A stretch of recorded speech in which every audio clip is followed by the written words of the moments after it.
Yes, troops, Peter Lovenkrands up. What a player, what a guy. Incredible story, incredible career. I hope you enjoy it. Please like and subscribe to the show. That way we can keep getting these standards of guests on. Hope you enjoy.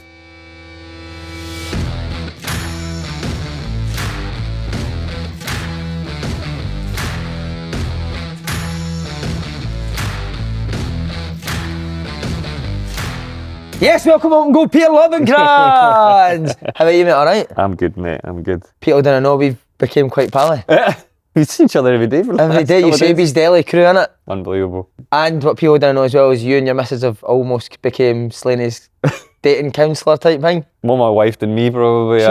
She's obsessed with it. She loves it. She talks about it all the time. We go back. She's like, I feel so sorry for him. She's like, it's a wee soul in it. He's like, I need to help him. I was like, on you go. So what, you asked her what he should wear on the date, how he should talk on the date, where he should take her on the date. Exactly. And then she gets a debrief the next day, didn't she? Probably, yeah, that's what it is. Do you think he's got any hope? I don't know. I wasn't really listening too much about what was going on, but I was talking to you. We talk about football and exactly, they talk about that. They talk about that, exactly. So how come you ended up staying in Glasgow? Purely because your wife's for Greenock, isn't it?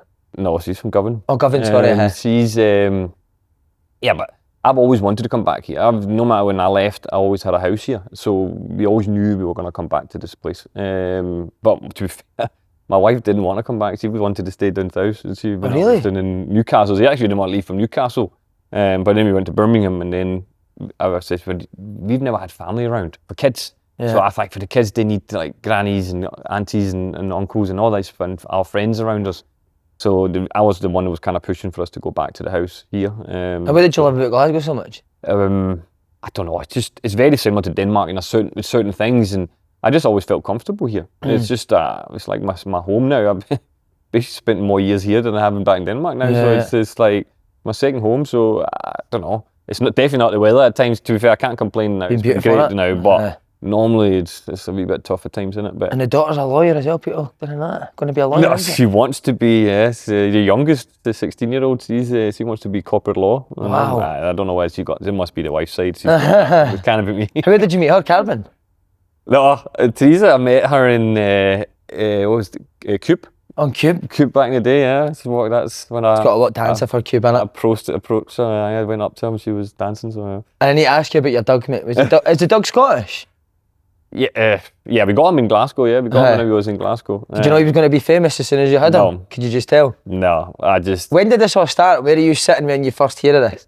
To be fair, I can't remember now I think the picture I put up was from the Glasgow house where I put it up on Instagram. But back then you put the Instagram tag and you tag your Twitter account through it. Yeah. It doesn't open the picture up on your Twitter.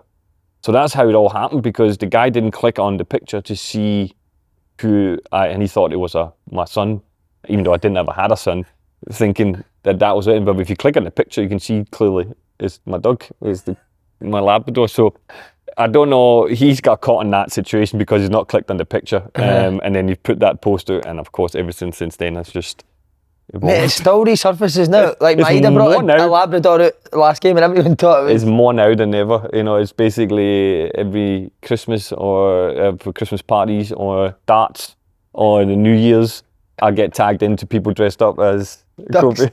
With a Labrador hair and a Rangers top. It's just. And when did he die? 6 years ago, you said? That's something like that. It's about 6 years ago he's passed away now. Incredible. We did a thing on the show, mate, pet peeves, just before we go into your career. Have you got any? What annoys you in life? What annoys you in football? Is there anything in general?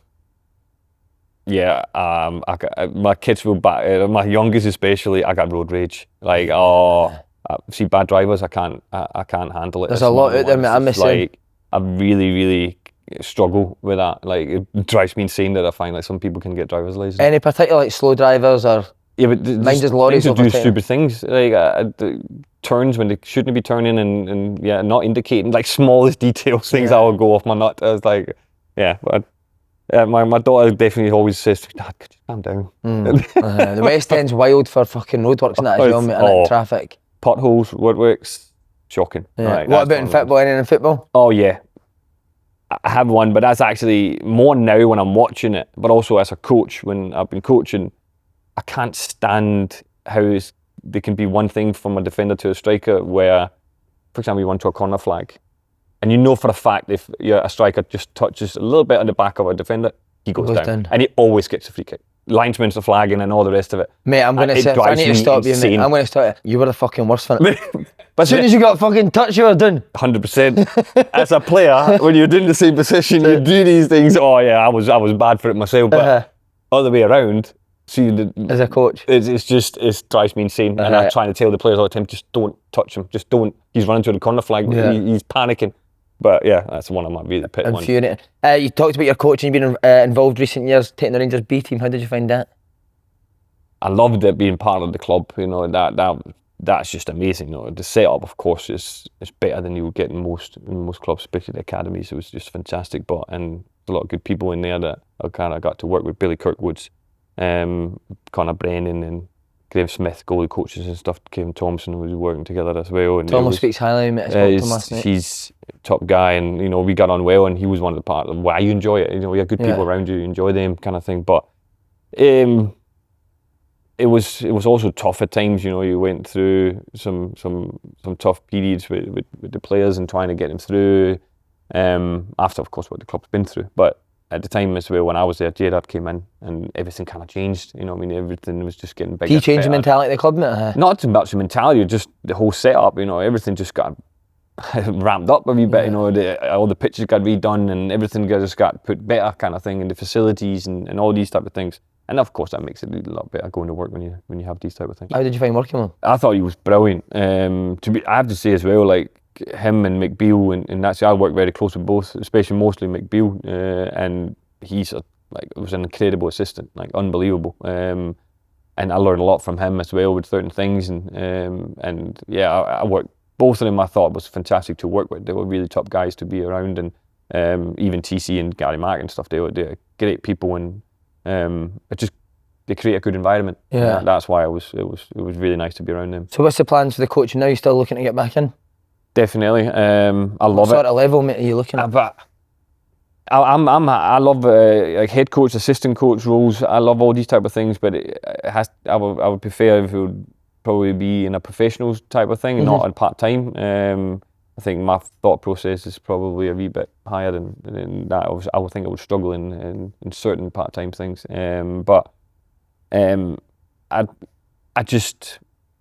I need to be the right thing. I've now been in a few jobs, and it's tough at times when I think certain football's changing a certain way where I don't agree with some of the things, and I find it difficult to work under. And so for me, it's very important that the next kind of job I get is at a proper club, in a good club where I can sink my teeth into it and end up enjoying it. What ex-players are you're pally with? You're pally with Scott Arfield, aren't you? Lads, me and Scott Arfield, Stephen Davis, Alan Hutton, Alan McGregor, and these type of Do you hang about together? Yeah, me and Alan Hutton's very close. I was actually with Scott and Stephen Davis. We were actually in Marbella not long ago for Stephen Davis' 40th thing, so we were together away there. But I see Alan Hutton a lot. Also, his wife Kylie and my wife T's are very close friends, like best pals as well. So we are always out for dinners and stuff at times when it is. So yeah, I'm very close with these guys. Brilliant. Right, go back to the start in Denmark, mate. Touched your route to the first team, Copenhagen. 18-year-old, you broke in. Was it similar to a Scottish kind of youth system where you're going up to the first team and you're shitting yourself? Or did you have a different sort of mentality? Yeah, yes, it definitely is. But to be fair, I have been so lucky in a lot of my career. My brother, like you probably touch on as well, my brother has been a part of that. He was actually at the same club, and he's 6 years older than me. So he was at AB, and he was in the first team. I was at the reserve, but I didn't get to AB until I was 17. So you played boys club football until 17? I played boys club in my hometown, even though I had a lot of clubs already coming from me at 14, 15, like Udinese and stuff were trying to get me to Italy to go on boarding over there and live there, but I always no, I was too young and I didn't want to go, and a lot of Danish bigger clubs was trying to get me to go there, but I didn't want to. And then when I was 17, I was like, right, okay, now is time to. I was again in around Danish national teams at the younger ones. I always get missing out on the under 16s and 17 national team, 15, 16s, and never got picked. Even though I was always part of the process, but I never got picked to the final bit. And so I was like, okay, I kind of need to push now. Yeah. And I went there at 17, but I went to AB. Back then, Brøndby was big. FC Copenhagen wasn't made back then, and Midtjylland wasn't made, so it was Brøndby was the kind of top team in Denmark. They were Champions League at that time, weren't they? I remember them, It was amazing, and everybody always going there. I'm from Copenhagen, where Brøndby is just around that. So, but AB had an unbelievable youth team, and I knew that. So I looked at it and going, okay, if I go there, we'll do well in youth team, and I'll get me a quicker way into a first team potentially, and then play more because of a smaller team. And it chose to be this ended up being the right decision, because my brother had just went, I went, and we won the league. We beat the youth team. We smashed them all and won the league. I got top goal scorer, and then I got moved up into the first team for my debut. Scored on my debut, and that was me. So you and your brother shared bunk beds up until your 30s, is that right? No, it can't have been, because I came here 20. See, when you first broke into the first team, did you know straight away, like, I can play at this level? No. Right, this is gonna sound. It's actually funny. I've just spoke to one of my best mates in Denmark, coming here, and we were talking about something. And he actually said to me, he says, we were already talking about this. We were talking about something else, and he was like, just get that old self-confidence, think you're better than everybody else, back in yourself, kind of thing. Is that what you were like, mate? See, when I was younger, I don't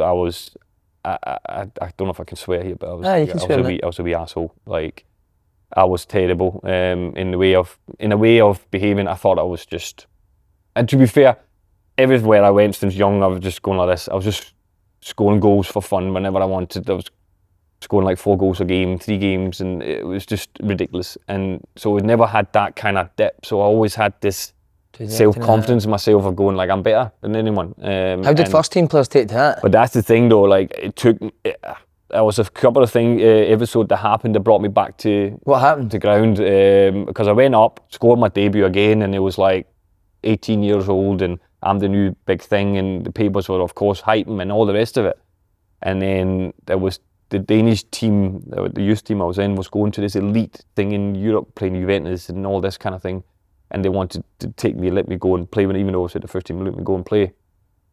So leading up to that, I was training with the first team, but the first team I was in Denmark, we actually finished third 2 years in a row, won the cup, and all this. So like, it was an unbelievable team. We'd done great in the first team in that as well. But top players, we had national team players and all the rest of it. And there was one national team player called Brian Nielsen. It was a training bit, and I was being a bit cheeky. Like, when I was just running through people and showing off a wee bit in a way. And I remember he just 2-footed me. He just came, there was a 50-50, and he was known for being a hard man, and he just went in. Lucky enough, back then you had to train with shin pads. He just came 2-footed, like bang, just took me out, wiped me out. And I'm just lying there on the ground. I was like, right, okay. And I looked at my brother, and my brother just didn't even say anything, just went, right, and kept playing. I was like, okay, I can't do that kind of thing anymore. Where I got away with it for so long. That was kind of how they brought me back to ground and going, listen, these old guys, you know what I mean, you need to start respecting a bit more and stuff like that. So I had to learn the hard way. But I love that. It was a great, after when I look back, I'm glad he never broke my legs, but it was a good learning bit for me to kind of get that respect into your game, and don't be too cocky and that kind of thing. So it was a big. But do you think you do need that arrogance to go and have the career you had? I love that. I love these things, and I still now with the coaching bit, I see it now. There's still so many young kids coming through who has this arrogance like I had. So I spotted it a mile away because I was like that myself. Yeah. So I always kind of put my arm around these boys because I know how good they can be, but I also trying to learn them. Listen, you need to do the hard bits, and because I had to learn it. I learned it the hard way, and nobody told me. I had to learn it on the pitch. And you should just 2-foot them, just running fucking 2-footer. You can't get away with that now anymore. HR's going to be on you. As we've only gone and got Huel back to bring us this week's podcast. Go on then, Huel. Summer football break is finally here. Got to say, it's been some season for Open Goal, innit? This has been my favourite year, Si. It's been unbelievable, but we ain't slowing down just because it's the summer, and neither should your nutrition. That's why I'll be carrying one of these about with me everywhere I go this summer. Yes! That way I've always got my Huel Black Edition ready to drink handy, so I can get a complete meal on me to fuel me up when I'm out and about. Well, as you know, boys, I'm going to be a dad over the summer for the first time, so convenience for me is going to be key over the next few weeks. I'm going to have zero time for meal prep or cooking, so the Huel Black Edition is going to be a time saver for me to make sure I get a meal in. You're going to have plenty of sleepless nights, mate, so drinking this means you'll be getting a perfectly balanced meal to keep you healthy while you're running on fumes, because as you know, this has got all the nutrients you need. It's got a massive 35 grams of protein, plus 27 vitamins and minerals, all in one handy bottle. Plus, it's affordable as well. And I tell you what, that is music to my ears, lads, because as you know, having a wine is not cheap. Well, Andy, aside from the health and price benefits, it's just the taste for me that's beautiful. Agreed. Especially in this hot weather, lads. To take one out the fridge is so refreshing. I would go for the chocolate or vanilla that's like a milkshake taste. Gonna crack this one open, boys. Quite right, mate. Well, Open Goal viewers can join the community of hooligans with this exclusive offer for new customers of £10 off using our exclusive code OpenGoal at Huel.com. That's £10 off for new customers using our exclusive code OpenGoal at Huel.com. Please see our description for the terms and conditions. Unlock a healthy, easier way to eat Huel so you can focus on what really matters. Go on the Hooligan! So when did the interest start? How soon into playing first team football did you start to have interest for other clubs? Yeah, like I said, I had it already a lot through my young careers and stuff, but it started actually, so when I scored in my debut at 18, I actually got an injury. I got a bad injury on my ankle. Kept twisting my ankle. My ligament on my ankle was too loose, so I constantly kept going over it. So I had to get it reconstructed. One of the ligaments on the outside of the three, and I was out for about 6 months or so. I got back and managed to get myself a new manager changed. The first manager loved me. They wanted to give me the debut. He loved me and gave me my debut and stuff. He was a legend in Denmark kind of thing. And the new manager came in. He was hard work and struggled a wee bit under him, but he got sacked, I think it was. And then the other assistant kind of took over and put me back in. But I only had, we had what, 6 games to go or something like that in the season. And Brøndby was going for the title. We were going for third space, I think it was, the third place. And I score first a hat-trick. No, I scored in the cup, and then I on a header, and then I score a hat-trick at home. We win 6-0, I think it is. And then that day when I scored the hat-trick, there was, I think, about 7 or 8 clubs at the stands. I heard afterwards by my agent, told me. What a fucking game to score a hat-trick, mate. So I scored a hat-trick and I was like, and some of them were unreal, like some of the goals were ridiculous. Then we had to play Brøndby with 2 games to go, and Brøndby was going for the title again with the Huel, another team, a small team, who was overperforming for the season. And that would actually, we gone into that game, 2 games to go, and I scored 2 goals, we win 2-0, and I scored both. And that was about 11 clubs at that game. So it basically went from a short period of time, like I scored all these goals in 4 or 5 games at the right time. That's a bit of luck you need in football at times, and people forget that. Yes, you can have talent, but if you avoid injuries and you hit it at the right time. And that's what I did. What clubs were it that were looking at you, mate? Who were in amongst the 11 clubs? I remember it was like Valencia, Newcastle, I think it was Inter. Wow. A few, I think, was it Ajax as well? There was a few Dutch ones. And did any of them make offers, mate, or is it just Rangers? Newcastle was, I of course let my agent deal with it all, but I was negotiating with Newcastle for a long time. Who's the Newcastle manager then, do you remember? Bobby Robson. Who? Bobby Robson, wow. Bobby Robson, I know. Did you speak to him? So I never spoke to him. It was Shepherd that was the owner. Freddie Shepherd, So he flew over to meet me in Copenhagen with my dad, and we had a big meeting in Copenhagen, and we were talking about things, and he was like, "Oh, I'm gonna play up front with Alan Shearer," and all that. That was like the selling bit, and I was like, "Right, well, it's amazing," and deal, and I was like, right, "Okay." So I said, so they invited me over to see St James Park and come over and finalise or whatever. And on my way to the airport, my agent calls me and basically goes, the Rangers has not been in any mention at any point. Goes, right, we're going to fly to Glasgow first and then we're going to Newcastle afterwards. I went, okay. That's fine, no problem. We land in Glasgow, and me and my dad, my agent, and we go out in town and take us out, and that's the first time I had haggis. So they took me out, and me and my dad had to try it and all that. So I was like, all right. But I remember I still remember this so vividly. Like, I stepped out of the car in town, and my agent just hands me the phone, so like, here, somebody wants to talk to you. And I answered phone, hello, and it was Brian Laudrup. And I was like, no way. Like, for me, like, Michael Laudrup is, for me, he's the best in Denmark ever. And he's also been named that, and him and his brother is the two, and Peter Schmeichel, they're like the top dogs. And so Brian, to speak to him, because a lot of people don't know this, if you don't mind me going back to it. Of course, mate. I was a Rangers fan growing up, but no people, because my dad used to fly over with my mum to watch Brian Laudrup and Gaza and all that when they were playing, and used to go up in the Highlands. They love Scotland. They used to fly over for the weekend with my mum's sister and brother and that, and their wives and husbands, and they used to go around all the Highlands and go up to the bars and pubs, and they loved it. And my dad always used to come back, go and play for Rangers and all that. I'll play in Spain or England or whatever. Like, and it was purely because of Brian Laudrup? Of course, we got Brian Laudrup. And so I've watched all the games, like when Brian was playing there, and I grew up. And so I started following Rangers a lot, and my dad and me, we watched it. So we went over, and when we landed, he phones me. I was like, what did he say to you? He was just like, it's an amazing city, you'll love it. It's absolutely amazing to be part of, and blah, blah, blah. He says, you really have to consider not like going somewhere else. You won't get anything that you will get here compared to blah, blah, blah. All these things. He was just selling it. Yeah. And I was like, right, okay. So that already kind of ticked the box and going, right. Then we went to meet David Murray at the stadium because the training ground was getting built at this point, so it wasn't finished. So we were, of course, training at the stadium. So I went and met him, like, unbelievable, like, so intimidating guy. You know, is he? Like, just when you talk, he's so nice and that, but he just has this aura around him. Like, you're like, oh my God, he's very intimidating to speak to. But still, I was still a little bit cocky at the time, you know, I mean, the way I was. And was see while this is happening, is your head still set on kind of Newcastle, or are you?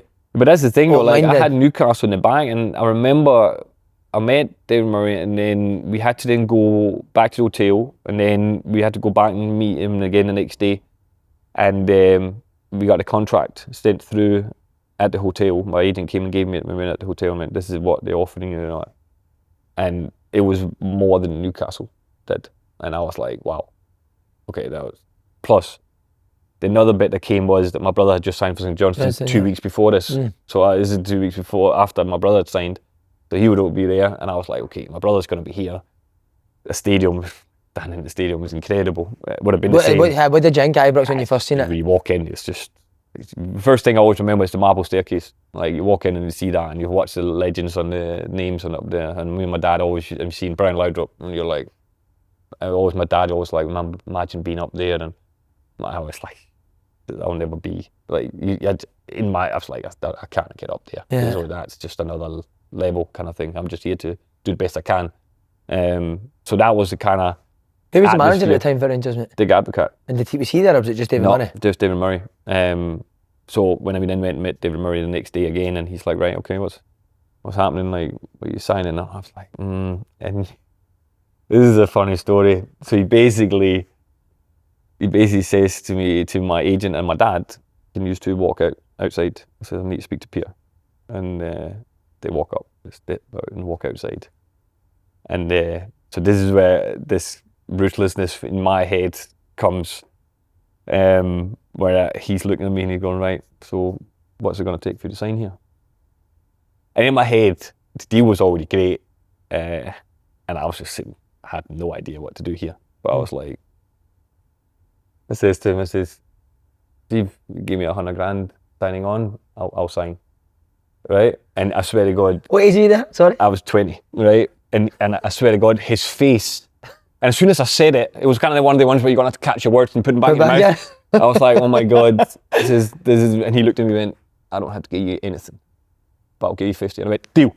And I just went and shook his hand. Good for you, and mate. That was it. And that was the deal done, and I called my agent back in, and he says, right, Peter's agreed, and I looked at him and yeah, okay, blah, blah, blah. I had to go down to medical and all the rest of it, and my agent told him afterwards, he went, are you serious?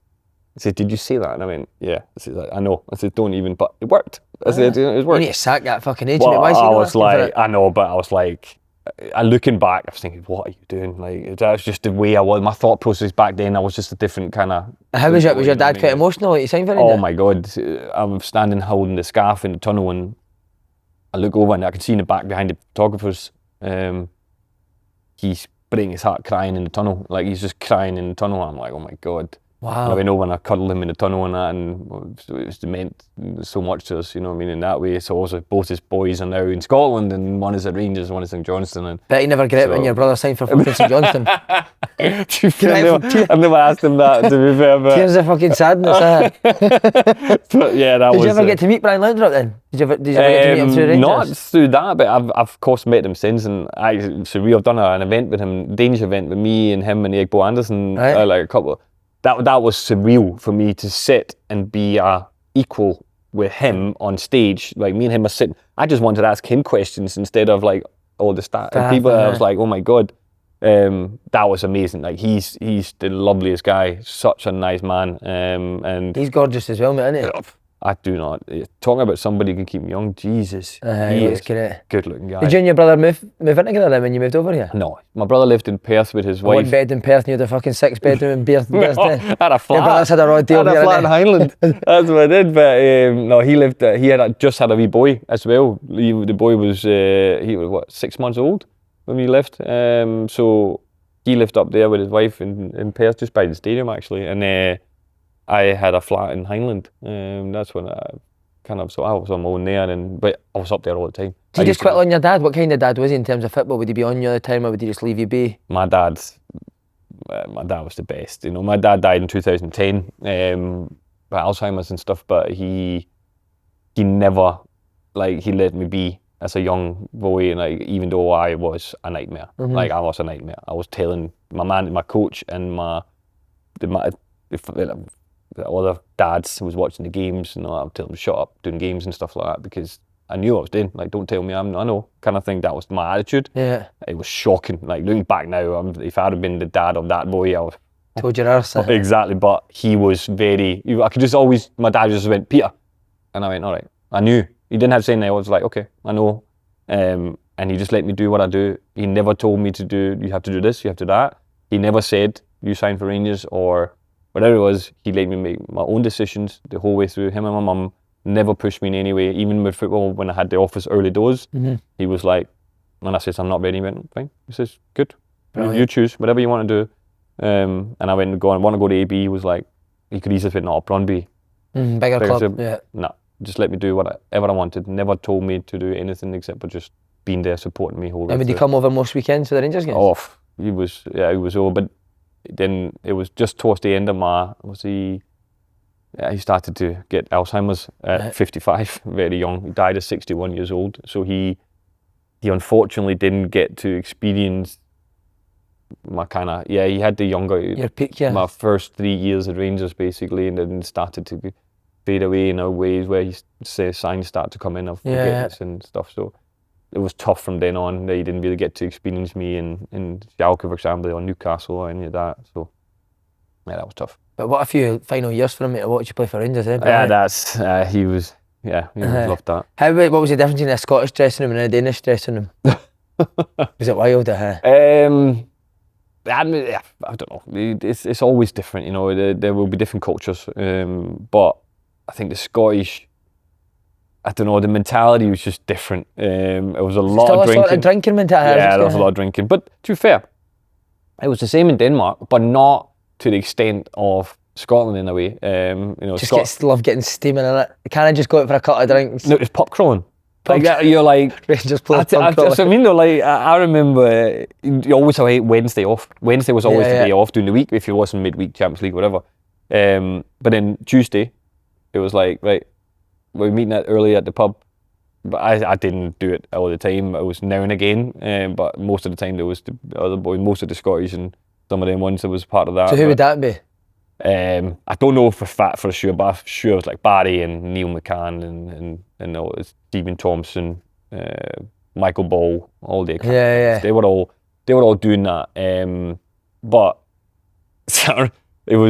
they carried on into Wednesday, so it was like Tuesday, and then they were still going Wednesday. And then like coming into training on Thursdays, and you could see, well, Some of them still barely slept coming in Thursday to train. But then would they still be at it and training on Oh Thursday? yeah, they were still bang on it. You know what I mean? There was nothing like, you couldn't see they'd done that. You know, you had no idea unless you knew that they'd been out. They were still top class when they were in training. They didn't take anything away from them on the training pitch. It's you, the boys who was good with you when you first moved over? To be fair, there was so many that was good. Like I got so well with like Barry and Neil McCann and all them. Like in the change room, we had a great time. Stephen Thompson. I still speak to Tomo now. Hero, innit? Stuff like this. I was at one 2 weeks ago, mate. What a great guy. So funny. Funny, but mad in a good way. And see when people say he's mad, because I've been on a night out, but it's been in quite as like a manager of the month thing, so you can't go too mad, but you can tell he's got that in him. But what sort of stuff? No, he's just hilarious, and he just says it as is, and he's just Doesn't funny. care. He just, I don't know. It's just he just always has something to say that is funny. And even sometimes I think he's funny without knowing he's funny. Yeah. You know, that he always had something. But when he gets a couple of beers, he's hilarious. So, but it was actually the Dutch boys. It was Arthur Numan and Michael Moles. They were Fernando Ricks. Me and Fernando signed at the same time, so we were staying at the motor house back then, so now Crown Plaza. Right. We stayed there together, and he used to take me back and forth to training until I got my car and stuff. But so they come and pick Fernando up to go out for dinner, and they forced me out because I was young, and they were, of course, very big stars and all that, and I was kind of like, no, that's okay, and they were like, no. Out, let's go. And they took me out for Italians and showed me some restaurants, and they were just being brilliant, you know, and I'm glad they did it. They forced me out because it made me settle so much more, you know. I mean, now I'll just have my thing and go up to my brother or be myself and stuff like that. No, to be fair, there was a lot of young boys that was looking after me as well, you know what I mean, because I was also part of the reserve team when I came to Rangers. I trained with the first team, but played also games with the reserve at the time. So we had Peter McDonald, Pizzo, he was looked after me so much. Took me out. He was the first one to take me out to the tunnel. I think it was the first time I was out. That was with him. And then I had Mo Ross, Bob Malcolm, all these kind of boys were around the same kind of young boys coming through. See the Dutch boys, mate, because we've spoke to Arthur Numan, I've interviewed Barry as well. He said how much an influence Arthur Numan had in his career. Would he talk to you about your game? Did he tell you things you need to improve on? This is going to annoy me because every time I speak about it, he's going to love this. You know what I mean? He will love it. Because if it wasn't for him, I would have probably been lost in a way at Rangers in the beginning. Because like when I came to Rangers, we played like a 4-4-2. Right. But I've been a striker all my life. Like I've been an number 9 up front, scoring goals for fun. Yeah. And they were like, "Oh, you're fast." Out and left, playing left wing. I've never played there. Did you hate it at first? No, but that's what, I don't know what to do. Defensively, like, I don't know what I'm doing. Yeah. So, because I've been playing this completely different pressing from on the front 9, like how you're pressing an attack. Yeah. Or what you're doing with the ball going forward is running behind. Out on a wing, you're kind of isolated and the ball's on the other side. I'm like, I'm not involved here. Like, it's different, you know, it's complete. If I used to drop deep, getting the ball turned and just run through because of my speed. And that was my kind of thing. And I couldn't do that out there. I had to kind of do it in a different way. So, but I remember my debut and that, like, Arthur came up to me in the halfway line. I still remember this. I'm standing in the halfway line. I'm like, just tell myself, like, do this and focus on it. Get the ball, just run him. Because I always kind of was the fastest, you know, they won't get me, so just run him. Because I couldn't do a step over and all this. I was just knocked the ball 2 meters and then off we go. And then Arthur come up and he's like, just relax. Just enjoy it. He says, don't worry. He says, I got your back. He says, don't worry about anything defensively.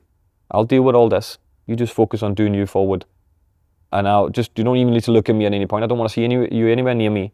Just listen to what I'm telling you. When you're looking forward, look forward. I will tell you right or left. Just listen to what I'm telling you to block the ball, and you and me will be cruising. I was like, all right.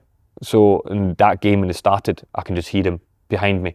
I didn't have to do that. Spoke you through the game? Just listen, just going right, left, right, and I'm just moving, just shotting passes so the guys for the other team couldn't get it, and they made me and him just close that side off and the ball can go somewhere else.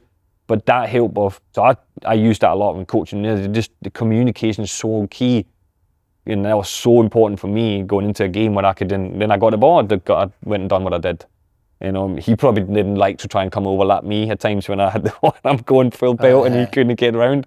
Well, there was a lot of coming up, playing back to him, and he whipped it in, kind of thing. But if it wasn't for Arthur, I would have been lost out there in the beginning. I would have probably struggled to trying to figure out what I'm doing. Yeah. Because everybody thought, oh, Brian Laudrup, you're new next Brian Laudrup because you're Laudrup. Danish. And I'm like, no. I was a number 9. I was like, I'm not like that. Was you never know what I going mean? to say I'm a striker now? No. I was just glad to get a top. You know Glad what I to mean? get that 50 you look at the grand, team I yeah. walked into. You know what I mean? We had Roland de Boer, Michael Mols, Avalatze, Caniggia, George Alberts. I mean, Marco Negri was there at the time. Yeah. Like, who Negri scored 30 at Christmas, didn't he? Exactly, but which I mean, like, give me a top and I'll have been in goal. How you put me in goal? You know what I mean? I don't care. You know, it was just more like, I just want to play. So whatever you tell me to play, I'll play. So, but I don't think also, what I've heard since then was Dick Advocaat didn't really know me much. It was Brian Laudrup who told David Murray, Sign you. you need to go and get him, this young boy's coming through in Denmark now. So how was Advocaat with you when you first went in? But he was brilliant, yeah, he was fine, yeah, he was absolutely brilliant. But actually when I was at the Danish event the other day, it was the first time I actually had to, I asked Brian, I went, Brian, you need to tell me, you need to cite this, I've heard this, is this true that you were told? And he was like, yeah, I told them that you need to go and get you, but then they went and done their own thing, and I spoke to you on the phone and stuff, but that was the first time I've actually got to ask him if that was true or not. Yeah. But that's what I heard, yeah, so it was... What a buzz knowing that Brian Laudrup watched you and told somebody to sign you, mate. Eh? That's Amazing. madness. See, at the strikers, mate, who was the one that you thought, oh my God, he's top? Or any player in particular? But Michael Mols. Well, Ross McCormack said he would have been better than Larsson if he never got injured. See the thing, I never seen him before he got injured. Right. I never really watched that and see how he was. But I've played with him when he was injured. Like, how he's been after that, it was ridiculous. Like, I can imagine how good he was before that. So you put Moles ahead of like Ronald de Boer in it? In terms of As a impressing striker, you, yeah. as a striker, yeah. Like, as a number 9, Ronald was incredible. Like, his brain for football, wow. Like, just another level as well. He's incredible. If you see some of the assists as well, he has for me, and where you think, oh, he's not seen me here, and ball just, boom, it's coming. It's like, he had this wee thing, because I hope Ronald doesn't mind me saying, but he wasn't the quickest in any way, but with skill with the ball was ridiculous. But he had this wee thing, and I always used to notice it, and I tried to do it, because he used to do where he got the ball, and he was standing with the ball when he's I'm showing him my left, but he was with his right. But he's standing with the ball, and he's the defender standing there, and he would just drop his shoulder, and the defender was go a little bit, and then he'll go opposite. But defender, what we always do as a defender, you'll go put your leg out, like, to stop it, and he always just lifted the ball like that off the ground. So he just lifted it over the phone. So you just went like that, boom, just over the foot, and then he was gone. I can remember you doing that now that you've said And that. it was like... So you can coach all day, mate, but see, watching good players and what they do, how much that helps you as a player, it's Watching incredible, football, isn't it? I watched everything. I still do. My wife is going off or not. Like, I can sit with my phone, my iPad and TV, 3 games going. I had no problem. Like, I love watching football. So did you struggle at first, mate, with that standard of player, or did you hit the ground running as soon as you went in terms of training? Did you feel up that you were at that level? Because they are big players when you name them, mate. Eh? That was probably the reason why I struggled my first year, is because I tried to be that level. I tried to be that. My body wasn't equipped for it. I was 69 kilos when I signed for Rangers. I was like that. But I was rapid, quick, but my muscle was not built for it. So I pulled my muscle, my hamstring 4 times. I had 3 in one leg and 1 in the other. And I just kept coming back. And then I snapped my hamstring out again. So that's why I missed so much of my first season, was because of my injuries. It took me a long time to actually stay into the gyms and just electric bands, just stand with the elastic bands and pulling legs and doing that to strengthen my legs up, to try and get used to the speed and the tempo of the game, because I'm coming to the game and I want, of course, go and show confidence in myself, going, I'm the man kind of thing, and I want to go and show how fast I was. And I always remember my kind of second, third training with the first team, and we were actually down at I can't remember the area now, up in the West End, where the Gavin Naval Hospital is. There's rugby pitches across from it. Yeah. Can't remember what it's called, but we just used them at times for things, because of course the stadium wasn't. So we drove there, and I remember being up at the back, and we had to do training, and there was some sprints things, and I was going, oh, here we go. This is my time to shine. And I burned everyone. Like, I was just miles ahead. Older experienced players, they don't go full out. You know what I mean? They go and they just get through it, whatever. I am going full out. I'm legging it, and I'm going like miles ahead, 5-10 metres ahead of certain players, you know what I mean? Just flying. And I can remember them all going, Jesus Christ, like, he's rapid. Like, it was, and I remember that some of the boys were saying to me, just like relax. You know what I mean? I was like, bad, but it was so exciting for me, like to go and like this is what I can do, kind of thing. Yeah. And I know I could finish. I know I can score goals, and I had my speed. That was my two key things. But it was kind of learning from these older boys to like manage yourself Look in a after way your body. because I didn't. I thought I could just go Tonto from the get-go and just go. Tonto. But that's what basically it is, isn't it? It's like just go full out every single time I could. And I didn't manage that well at all. So that's why my first year was a struggle. See, in that first year, did you ever think like I'm not good enough to be here? What was it, 8 appearances you made? You came on with the 6-2 game with Celtic. That must have been tough. Mate, see that game? Was that the one Rickson got? Yeah. You got dragged into? Is that game? That was one. It was 3-0 after 15 minutes. All right, and Dick Advocaat turns to the bench and goes, "Peter, warm up." Fuck that. I warmed up the whole game. Half time, through the second half. 15 minutes in, he's telling you to warm up. I'm warming up, and Fuck. after 10 minutes, you're out of exercises, isn't you? Yeah. You're stretching and you're looking about and you're trying to do things, but I'm still walking. And second half starts, I'm still warming up. I'm still down there. Nobody told to come up and sit down. I'm just still down doing stuff, and he keeps sending players down and putting them on in front of me. I'm like that down there, going, and then in the end he goes, "Come up." I'm like 6'2", brilliant. It's like great. So I'm on the pitch, the experience and all this, and I've been warming up for basically 75 to 80 minutes. So I'm like, Jesus Christ. What did you think of the atmosphere in that gate, your first one? It was just an amazing feeling to be part of an old firm now, to go in there and see the fans. And back then, that was when it was good though, with the away fans. Like the Rangers fans were so loud in the corner.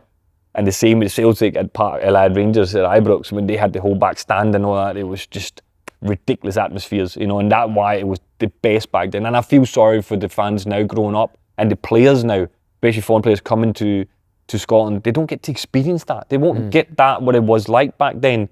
You know, like remember when Celtic went to the Seville and that, and the beach ball came flying in from the whole back stand, and the whole pitch was covered in beach balls. But and then Rangers went and done it because they lost it the other way next year. But that was what it was all about. It was just ridiculous. Now there's like 800 fans or 1,000 standing in a corner. It's not the same. Back then, the home fans had to be loud because the away fans were loud. And the atmosphere was just another level because of that. And they just don't have that right now. And I feel for the Scottish game, for the players and the young fans growing up now, they don't get to experience that. It's a shame.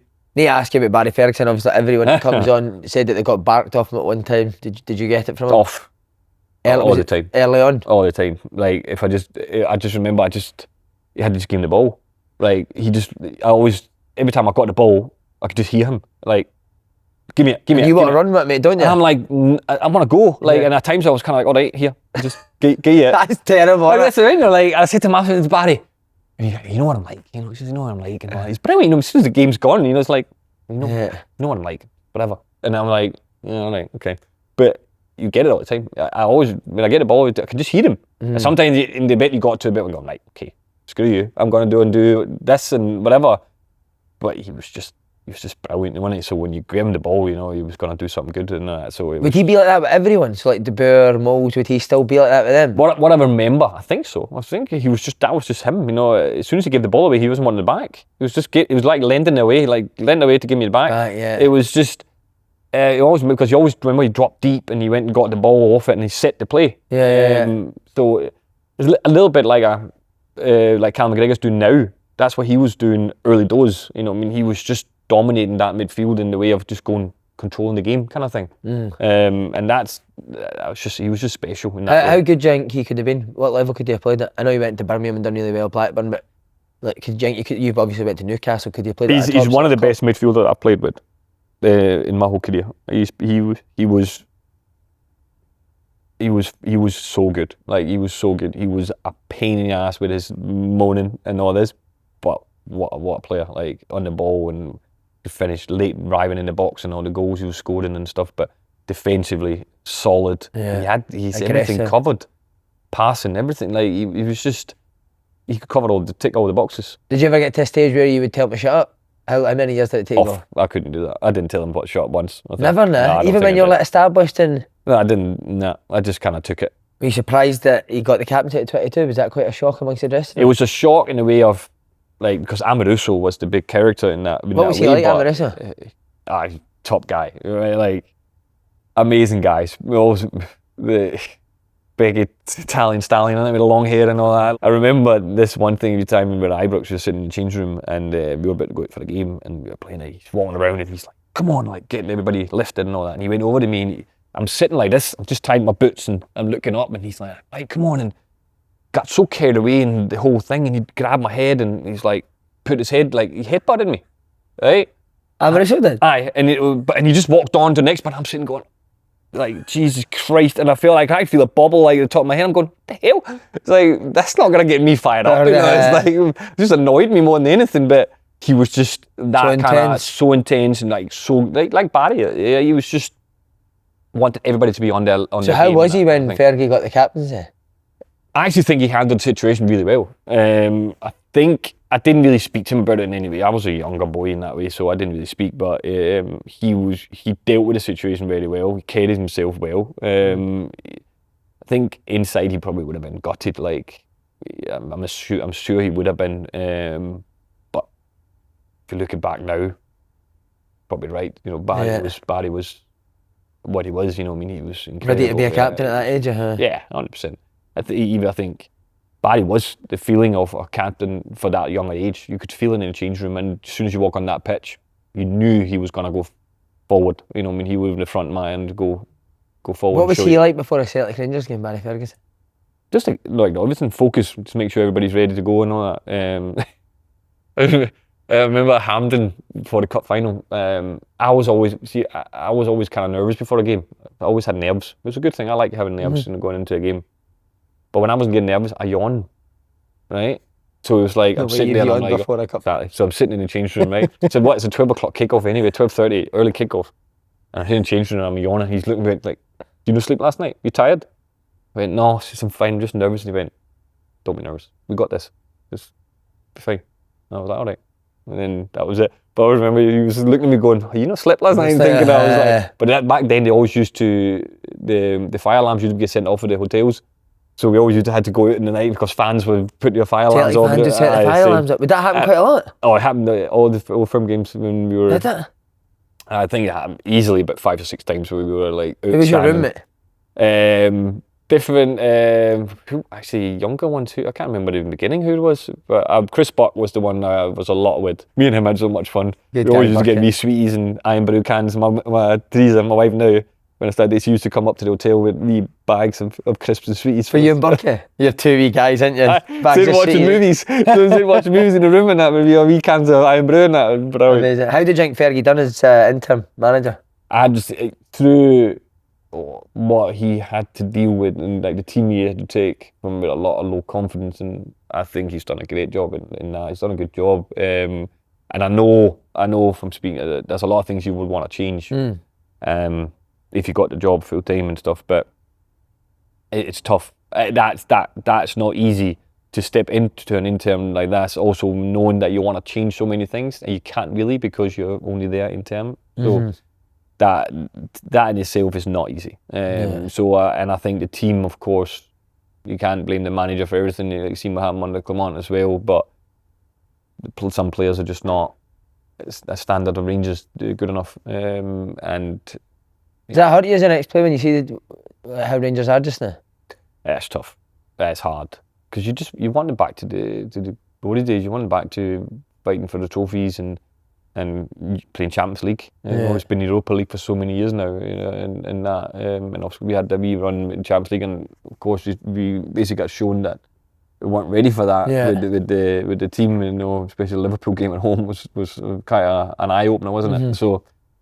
We need to get back to these days where we can compete. You know, actually, if you look back at the team we went when I was played there, and we went to the Champions League through to the next stage and all that for the first time, and you know, you wouldn't probably have thought of our team to do it, but we had just had a thing because in the league we were doing terrible, but in Europe, a little bit like now. They've done well in Europe, but in the league we weren't doing good. So it's the similarities in that way kind of thing. So for him to step into that role and try and change things and do his way as well, I have a lot of respect for that, and that's not easy. That's tough. No. Second season party time for you, mate. This is when it kicks off. Were you told at the start of that season you'd play more of a part in the first team? No. because again, I was struggling a wee bit with all the injuries. I struggled with all that. Dick Advocaat had, Would he speak to him that first year, mate, about why you weren't playing? But see, no, because I was injured all the time. But I had this halfway through the season. We went to, back then it was the winter break, and we went to Florida, Fort Lauderdale. I remember that with the Rangers team. Wee Dick with the trunks on. And we had to play a game, and I just kind of came back from a hamstring injury, and I remember this still. There was about 5-7 minutes left of the game, and this ball kind of goes up in the air, and I'm jump because I was explosive, so I can jump high and all that, and I'm flying over it and hitting it, and got the ball and then running, and bang, hamstring, gone again. 5 minutes to go, and I'm like, and I was heartbroken because I'm kind of like, this is like, it's never ending. Like I was constantly just snapping. So I remember sitting myself outside the changing room. I went and got changed, sat outside on my own, and he comes out and he sees me sitting a little bit over, and he comes over and sits next to me. And he always been looked at as a little general, like he's a very intimidating guy in the way he was, Dick Advocaat in that way, and he just put his arm around me. I was sitting crying, and he's like, listen, you got so much time. Don't you worry, we'll get you right. Don't worry about a thing, you know, I mean, we'll sort you out, and we'll make sure the physios and all that. And it just calmed me down, because I always kind of felt like, oh my God, I have to go and prove constantly, because you think as a footballer, your contract's running down, you only a 3-year deal, and you're coming closer to that, and they're not going to keep you because you're injured all the time, and all this kind of thing. And I've never had that, like, younger. It was really tough for me, and then by him doing that, it showed a side to him as well where I don't think a lot of people would have seen and expected. And that was dead cool, to be fair, that he did that, and it helped me a load to try and That's amazing. Focus. Yeah. So you see that second, is it pre-season where you're flying in pre-season, he's putting you in pre-season games? Not really. When do you start to on and off. One of the mainstays? Played a wee bit. It wasn't really until McLeish kind of came in. Right, before McLeish comes in, you scored your first goal. Dynamo Moscow. How's that feeling? Can you remember it? Oh, aye. With Russell Atherpy slipping it through. I took a bad touch, and the defender, lucky enough for me, had an absolute nightmare. He gambles on stretching it to try and stop the ball. You could actually just, if he keeps running, you could just poke the ball away. But he tries to stretch for it and misses it. Right. So I've just got an empty goal to tap it into. Delighted. So I was delighted with that, and that was my first goal. And your dad there? No, it was in the, but it was over there. It was in Russia. So it was, I remember it was freezing. It was Baltic. And I think we won 4-1. But that was like, you could actually see me watch it, but I still remember it. I've run over and tore around the floor. But he's like, huge. Trying to give him a cuddle, you know what I mean, like in that way, and I was just so excited in my face. I'm like, I can't believe I've scored my first goal for Rangers, you know what I mean. It was just surreal, and you could see the bench in the back, they always hit the blankets on, it was freezing. So see, when Advocaat leaves and McLeish comes in, do you know straight away that McLeish likes you? Like, does he make a point of saying that to you, or is it just a gradual thing? Yeah, not really, you know what I mean, you're just kind of hoping that you get an opportunity, because like, I'm playing against Neil McCann, you know, Neil McCann's, I'm like... Was he good with you as well, being in the same position? Neil McCann was incredible. Like, what a guy, you know, I love Neil. He still throws that cross to me. I always says that cross for the cup finalists. I made it good. Don't start your nonsense. It was a bad cross. I made it good. But me and him have still now great relationship when we see each other. He's just the loveliest guy. Again, but he was older, wasn't he? He was the older one. At things of your game and helping you improve as well. I found out that he'd done, so the year before I came, he was the one who scored 2 goals at Parkhead when Celtic Rangers won the league there. Right. Remember, he scored 2 goals there. Yeah. I'm up against him kind of thing on the left wing, because I can't play up front. If they won't give me a chance there, I'm fighting up on the left. Even though when we play Celtic, McLeish put me up front. And I score, and next week against St Mirren, I'm back out on the left wing. I'm like, how's that work? Like, why can I not play up front then? If I, you know what I mean? It was like weird. So I always said that to him, because what the hell's going on? And what was his reasoning? I actually don't know. I can't remember, to be honest. I just think it fitted having me out there, because also, to be fair, now as myself, a manager, a coach myself, I understand it in a way. Because in my head, I was a number 9. I was a striker. If we look at my seasons at Rangers, so my second season I scored 7 goals. Yeah. Like 5 against Celtic. Yeah. But the seasons after that, I think it's something like 11, 12, 13, something like that, a season. of goals as a left midfield Good numbers in a 4-4-2. Yeah. You don't see that much No. in that, but that was because seeing the ball getting crossed from the right, I am attacking front posts and all sorts. Because in my head, when the ball was going, I'm getting myself in the box, and not a lot of winger would do that now. They always hang about at the back if the ball's too long and across. They'd be waiting where I was attacking in between the posts, because that's what I've done all my life. Yeah. So you think about it as well, clever really to play a attacking winger out there that'll get you goals, as well as a number 9 or whatever who's going to score a lot of goals. So it's actually a clever managing point, but for me it was frustrating, I mean, to play in that and not getting the actual chance. And then of course my last season I played up front. I scored 18 goals that season, won Champions League. Did McLeish make a big impression straight away? Yeah, he did. I think he was very good at what he did. What kind of manager is he? Does he coach now? But this is funny, right? Because I had this conversation with Alan Hutton not long ago. It was at my girl's 18-year-old birthday party thing, and I said to him, I says, Alan, I've been thinking about this. I says, when you look back at you and me played together in Rangers, for example, on that, what was the tactics back then? Because I knew, but I was just want to see what he remembered, see what he thought. And it was like, if you look back at it now, back then you got told, okay, we're playing a 4-4-2. When we get this, you're using every player's individual strength on the team. There was like, Barry, when you get the ball, or Ronald, can you get in a half turn, try and get Peter in behind, or whatever it is, ball up to Michael Mosley, you can hold it up to his turn, people's running off and play it off, blah, blah, blah, on you go. But you have freedom to go and play. That's the way it was back then. And he's like, yeah. He says, defensively, of course, we knew you just had to be solid when the ball's out there, you defend you shift across. That was it. Yeah. Now, the game is you basically micromanagement. You get a throw in down by the corner flag in your own half, and it's set up to you going to score a goal. Yeah. It's basically set up to go ball throw there. You move him, and the ball, when the ball goes there, you have to do that and that.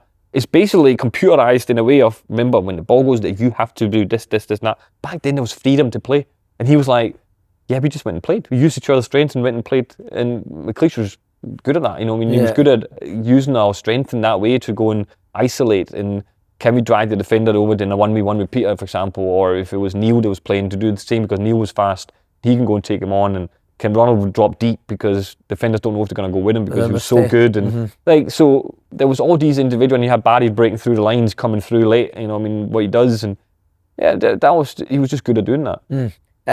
Let's talk about the Celtic games. As you say, 5 goals that season. Your first was a 2-1 defeat at Celtic Park. What was it? What do you think it was about that fixture that brought the best out in you? Because you were playing up front. But that one, I scored the 2-1. I came off the bench as well. Yeah. I was on the left. Right. And I just used my pace when I knew when the ball went in. Again, see if you look at it, when are you going to see a left midfielder in a 4-4-2 attacking the back post in that situation when Kanita get put down the side and just whips the ball in? Ronald de Boer goes down and gets the ball, plays Kanita down the side, he whips the ball in blindly to the back post, and I'm coming flying in. But that's because we had freedom. Really, it was a freedom. It's like, we've never set up for it to do that. It was just me doing my thing where I'm like, I'm just going to attack the box. Hopefully the ball comes. If it does, great. And it did, and it came, and I just bang, tapped it in. But to score there, still as a Rangers fan growing up, you don't understand the old firm until you're actually playing it. Until you're in it and you're a part of it and you're on the pitch and seeing getting that goal, it's like what the hell? And it was this afterwards. When you come out, suddenly everybody knew who you were. Like before that, it was not really that much. Of course, there was media talk about you coming signing and stuff, but when you start scoring against Celtic, you couldn't walk anywhere without getting recognised and stuff like that. That's when you started to kick off. And also the other side, don't start to like you. They don't really bother about you in the beginning where you didn't really do anything. Yeah. But when you start scoring against them, then that's Did you get that a lot in the street, huh? Yeah, because also that season scored 5 against that season. It was 7 goals. It was like. So did you stop going out? Did you stop winning? No, I didn't do that. Good I can't. So let's talk about the first start against Celtic then. When do you know you're starting the game? Like, what would Alex McLeish, what was his kind of methods? Would it be the day before? Would it be an hour before the game? That was on the day normally. He has this flip chart. So it's not like now analytics guys or whatever sitting doing... So see when you're sitting in a meeting and you're waiting for that team to be flipped to see if your name's on it? Flipping that over and you're just sitting looking. First, in the beginning I looked at the bench first. I was like going, am I not on the bench? Right, okay, I might be starting then, or I'm not in the squad. That was the kind of thought process. Right. Until when you start, of course, getting more into it, you're looking at yourself. By the beginning, I was like, just want to be on the bench. Just want to be part of the group here. But back then, you had this thing as well. When you were a young boy, you had to have 2 players on the 21 on the bench. So it benefited me massively as well, sitting on the bench all the time in the beginning. But then, of course, when you started to actually play and you see yourself starting and stuff like that. So see that day, did you expect to play? Did you expect when the flip chat went back your name was going to be on the team? No. Well, not in the beginnings, no. I was like, yes, okay, here we go. Like, I'm just... So what is that, like an hour and a half before the game? Aye, something like that, before we hit... And how was the nerves? But I'm always nervous. I wasn't nervous when I was younger. I got nervous when you had to play in front of stadiums and big fans and stuff like that. That's when the nerves started to... It actually really started when I came to arenas. Denmark as well. Certain games with big stadiums, Brøndby and all that, big stadiums and all that. You got it a bit, but to actually go to Ibrox 52,000, you know what I mean? It's like... And is the nerves due to the fact that you are being judged by 52,000 people? Does that play in your mind? I think it's the expectations of what they want you to do kind of thing. You know what I mean? In the beginning, everybody's like, oh, this is new Brian Laudrup. Everybody kept saying that. I was like, please don't. I says, there's no way I'm going to be anywhere near this guy. You know what I mean? This guy is like on the marble staircase and a legend in the football world in Denmark and all the rest. I says, there's no way I can live up to that expectations. So I says, please don't. Like, I'm a completely different type of player. But as soon as the fans also started seeing my speed and this kind of thing, when I was bringing to the game, and I mean, when I was just bolting down the lines, and every time I got the ball, it was expected. You know, I mean, I can feel it. You can feel it on the pitch. As soon as the ball, I can see it coming shifting. Barry would play maybe a run, whatever, played out to the side. I'm receiving the ball. I know what they want. I can hear it. I can just hear everything just lifting. Like it's like here he goes, and they just wanted me to knock the ball and just go. And that gives you that thing of like, I need to perform here. I need to, you know, because they're expecting me to go and do these things, so I need to be on it. So again, talk us through the opener in that game. Scored the opener in your first start. Is this the one? This is the semi-final. Yeah, 2-1 League Cup semi-final. Yeah, 2-1. It was strange because the free kick was an absolute mess. I actually don't even remember what the setup was meant to be. Like the ball was passed to stop to somebody to hit it, and then ended up being a bobble and a shank, and the ball went up in the air, and it was just carnage. But I remember when it gone up, and I seen Navalazzi thing goes up, flicks it, and then Mjalby's in front of me, and but I knew I had this because I was so fast and just change of direction. Because he was a big boy, kind of shifting to one side and then... Big boy, that was brilliant in that Danish accent. But that's why I probably enjoyed playing against the big boy, because the back line was massive. So they didn't have much speed, except for Baldy basically got a bit of speed, but the rest of them didn't. Mjalby was slow into him. So I enjoyed that because I knew I had them for pace every time. If getting into a physical thing, I was probably goosed because they would just push me out the way. But if I got away from them, then I would have the upper hand every time. But could I shift him one side and then quickly go the other way? And I did, so I went one way, went right, towards the goal, and then I seen him drop his shoulder. So I kind of quickly moved over. And you know as a player as well, if you touch too much of the defender, I give you a free kick for moving him. So if you look back at it, I try not to use my hands. So I shoveled across, went, and then I opened my hands up, and then I threw myself with my left foot to just try and hit the ball and hope to see what happens.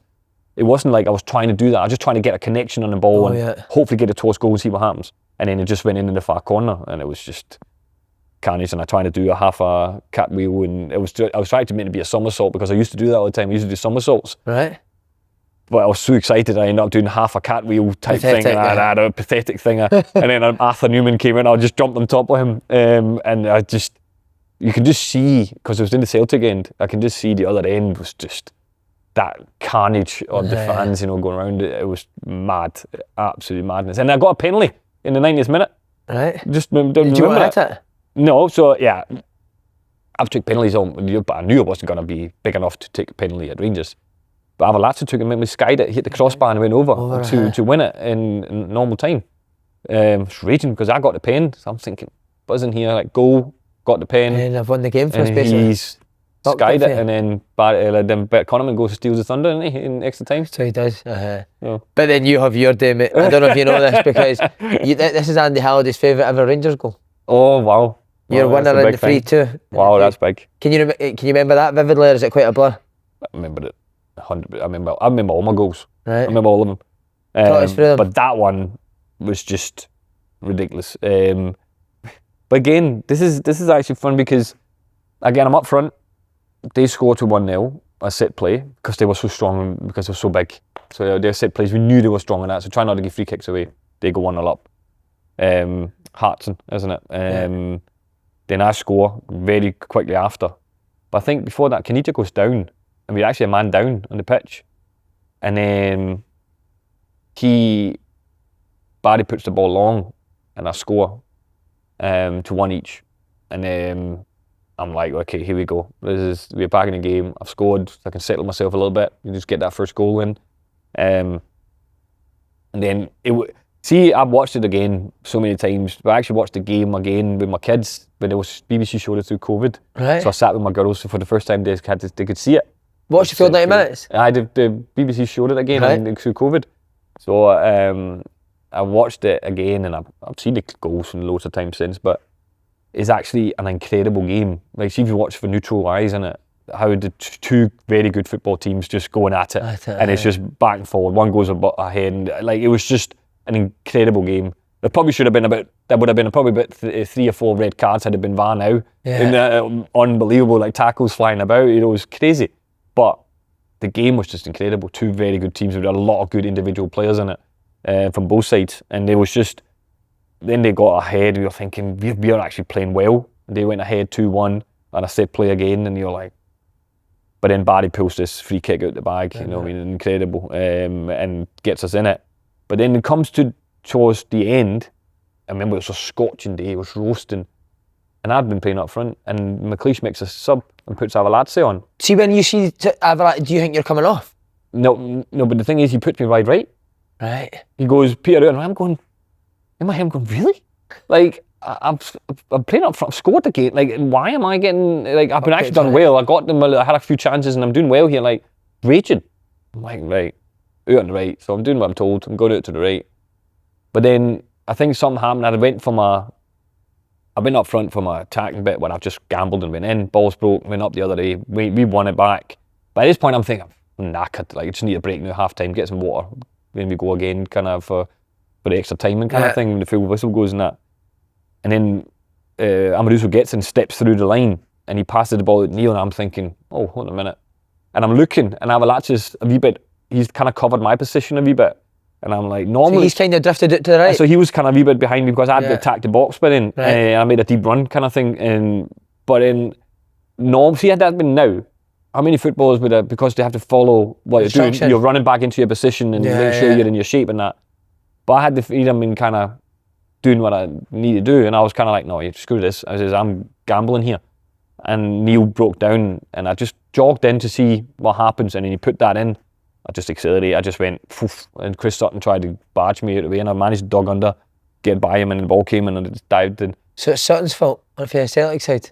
No, but he also covered me on the first goal. So, but again, you know, he was a good player. Chris was a very good player, but again, with the pace I had, I know I could get away from these things, you know, like, especially after the first 5 yards, I was rapid. So when the ball came and I accelerated and I just seen it, and you don't know until when the ball comes, am I okay here or not?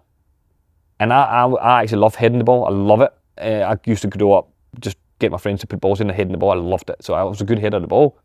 I always prefer when that comes in, I had more confidence in myself heading at times, and maybe using my foot. So if you see it, it's low. I could either went with my left, maybe like threw myself at it. But that's hard to control, to do that, to hit it down the way. How many times will you sky it kind of thing? So I was like, you know what? I'm just getting this ball into. I always got told, my dad used to say, because he used to be my assistant from growing up in younger years, and my coach and that, always hit the ball into the ground, always down the way. That's what I did. So when I came in dives, I said, keep it down, hit it into the ground, and it should be all right. But it was so dry that because it was so warm. So when I hit it, you see the ball kind of bounces high. And when I'm landing on the ground, I'm rolling in the middle of the roll. I can see the ball going up and going, oh no. Are you actually think this is going over the bar? So because I'm rolling at the same time as the ball's bouncing. So I don't have a clue where, until I came around and I see it diving under it. So I'm kind of level with the crossbar. I can see it going down in. That's why I was like taking off. So I just rolled over and up over the bars and then got over the banister and then gone over to the fans. Is that your favourite goal? yeah, in that way of what the meaning of it, it was just ridiculous. You know what I mean? Of course, if we can go back and do a goal again, I would have probably jumped into the fans and ran up the stairs and all the rest of it. But it would have been, because 92nd minute, they literally go up and kick the ball long and they blows the whistle and then the game's gone. The game's done. And we won the league, like, won the trophy. And it was like... What was the noise like for that goal? It was carnage. Like, I have this picture. It's one of my favourite pictures where you actually see me standing from the back and I'm like this, so I'm blowing kisses. So I'm doing that and there's a scene at Lovenkrands number 9 in the back and then the fans in front. But I love see the fans. It's just carnage, like in front of me, what's in front of me. Yeah. So what I'm watching is just, it's an amazing picture of somebody's took from behind me and it's just people jumping like over each other and all that. It's like carnage. It's one of the most surreal moments, you know, I mean, where you don't actually understand I don't understand what I did there until years later. Yeah. It's like... See, they Celtic and Rangers, there was obviously such a fierce rivalry between the two teams because it was so close, wasn't it? Was there any particular players that you would always have like a ding-dongs on the pitch or...? Yeah, me and Alan Thompson, we had big rivalry kind of things with that. What would you say to each other? I don't remember. He could be quite vicious. He was after me, yeah, he was after me. He's always trying to get in my head. But I think it was a tactic side from their point of view to try and get me off my game. Yeah. Young boy and trying to get in my head a wee bit and physical and stuff. But he was always after me, you know what I mean? Try to smash on the pitch and like giving me all sorts of abuse and all this. And it's just tell him to shut up and all that kind of thing. There's loads I got him sent off at Ibrox as well. I don't even remember that famous thing where I'd go down and all that and get him off. It was literally just because me and him had this rivalry and it was kind of like my chance to get him back. Yeah. That was the only reason why I did it. It was just, I need to get him off here just because this is the way I'm going to get him back. There's rivalries all over the pitch, wasn't it? Lenny and Barry Ferguson, obviously. Fernando Rickson and all them had loads. It was everywhere. But were you there when Rickson put the fireworks through his letterbox? I wasn't there, but yeah, I heard it. You were at Rangers about it. Yeah, I was Rangers. Did he come in the next day and say, I've just done that to him? Yeah, but I don't actually remember how it came. I just remember somebody telling me because it was in Numan, I'm sure he did it. That's right. And there was a lot of the boys lived up there, Ronald and all that. So I'm just sure they came in and talked about it the next day. What I remember about it. Yeah, I remember it happening, kind of thing. It was some rivalry. But how was the celebrations after that? Did you go through the whole summer? It was mad. I remember driving the bus. I'll never forget that when we drove the bus back down towards the stadium and you come when the bus was going through, I remember Barry, I was sitting in the back and Barry's like, Peter, come here. Like, called me up front. So I walk up to the very front of the bus and the trophy's standing there and Barry's there and then McLeish and all that, you know, there. And I look out and it's just, the bus is crawling, but you can't get through. It's like carnage. There's fans coming out of every pub, like out on the street, just in front and going mental. And it was just the first time I experienced anything like that, like winning something like that. And it was just surreal. But why do you think Barry wanted you did? Just because you'd done so well in the game, he wanted you to say what you'd kind of... Yeah, but I don't know. I actually don't know. I always remember he called me up there. But I think he's probably because I'm assuming he thought I deserved... You see it? Because of my 2 goals and the last win the winner kind of thing to like be part of that bit up there where you see all... And it was... Yeah, actually, that's a good question. I actually don't know. I don't know why he did. He called me up there. Again, a softer side of that people... everyone else speaks about that other side. I never thought about it until you just said that. I never thought why he would call me up there, but he did. And it was just, a surreal moment. Because nobody would... You don't experience that unless you're at a club like Rangers. And what did they just get steaming at Ibrox? Yeah, it was a big part of the thing. And afterwards, I actually don't remember much from that day. To be fair, I do actually. I remember going into town afterwards with some friends and that, and I remember walking into the candy bar. And I'm walking into the candy bar, and this guy's walking out when I'm walking in, raging. Like he's literally kind of almost barging into me, but he's not. But he's like just storming out when I'm walking in because the whole bar's going crazy and all that, like music and all that. And so clearly, from Celtic fan, I take it anyway. But I'm guessing here, but. He wasn't happy, and I'm walking in. I was like, "Oh, right." So I'm walking in, and music stops.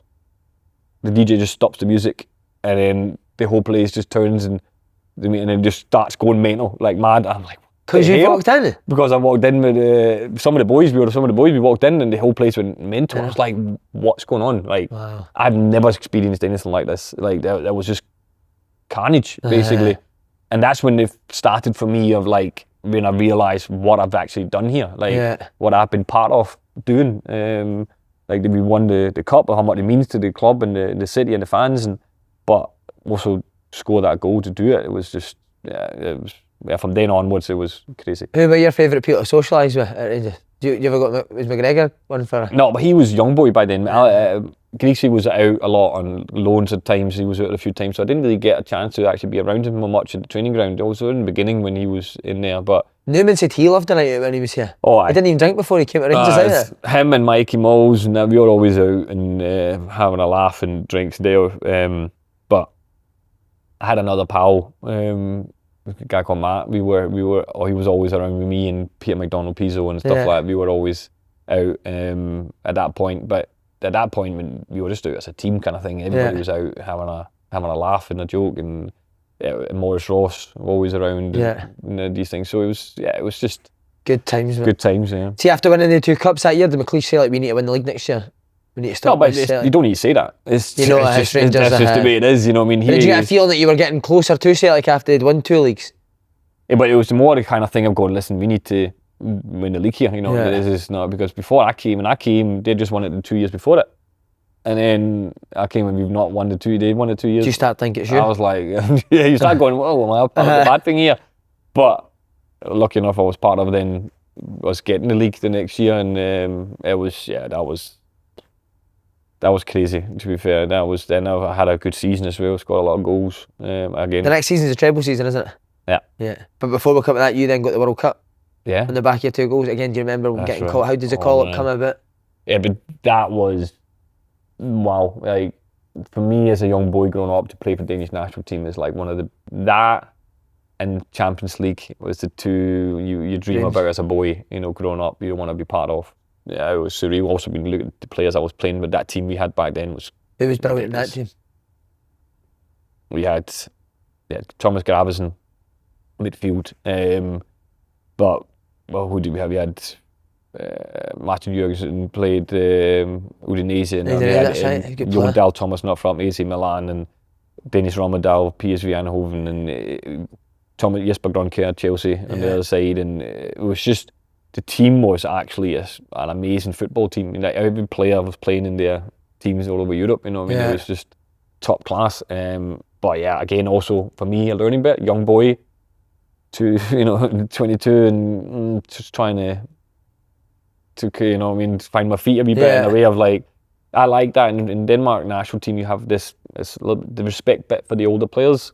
You don't come in and just be cheeky and all that. I knew that. So at this point, I was lucky enough I knew all that. So I was very quiet and just enjoying being part of the whole thing. But that was some experience, ups and downs. What was it? Was it a couple a sub appearance you made? Yeah, Senegal away, 8 minutes I think I got. He put me on. I was so surprised, but it was like Michael Laudrup was there, like he was the assistant coach. Wow. That's like training with him and like he was part of the boxes and training and all that. Never, still one of the best players? Never in the middle, never. Wow. Didn't get in the middle once the whole time. I'm like, he was just. I could just stand and watch him. He's just a god in Denmark type thing, but he's amazing. But I remember him talking to me before I had to go on the pitch in that game. I can remember the understanding humidity there was outrageous. You just had to sit on the bench in just the bibs, but warming up, no top on because you were sweating, just sitting watching the games. Yeah. It was so warm. And warm up, you were only allowed to go down for 2 minutes. You had to run down, Dick jog Advocaat down, wanted you for back 80. and forward. Exactly. It wasn't as warm back then, to be fair, but that was basically what it was. So you were down, back and forward a couple of times, up again because you were so warm. You couldn't use too much energy, you know, and you had to keep drinking.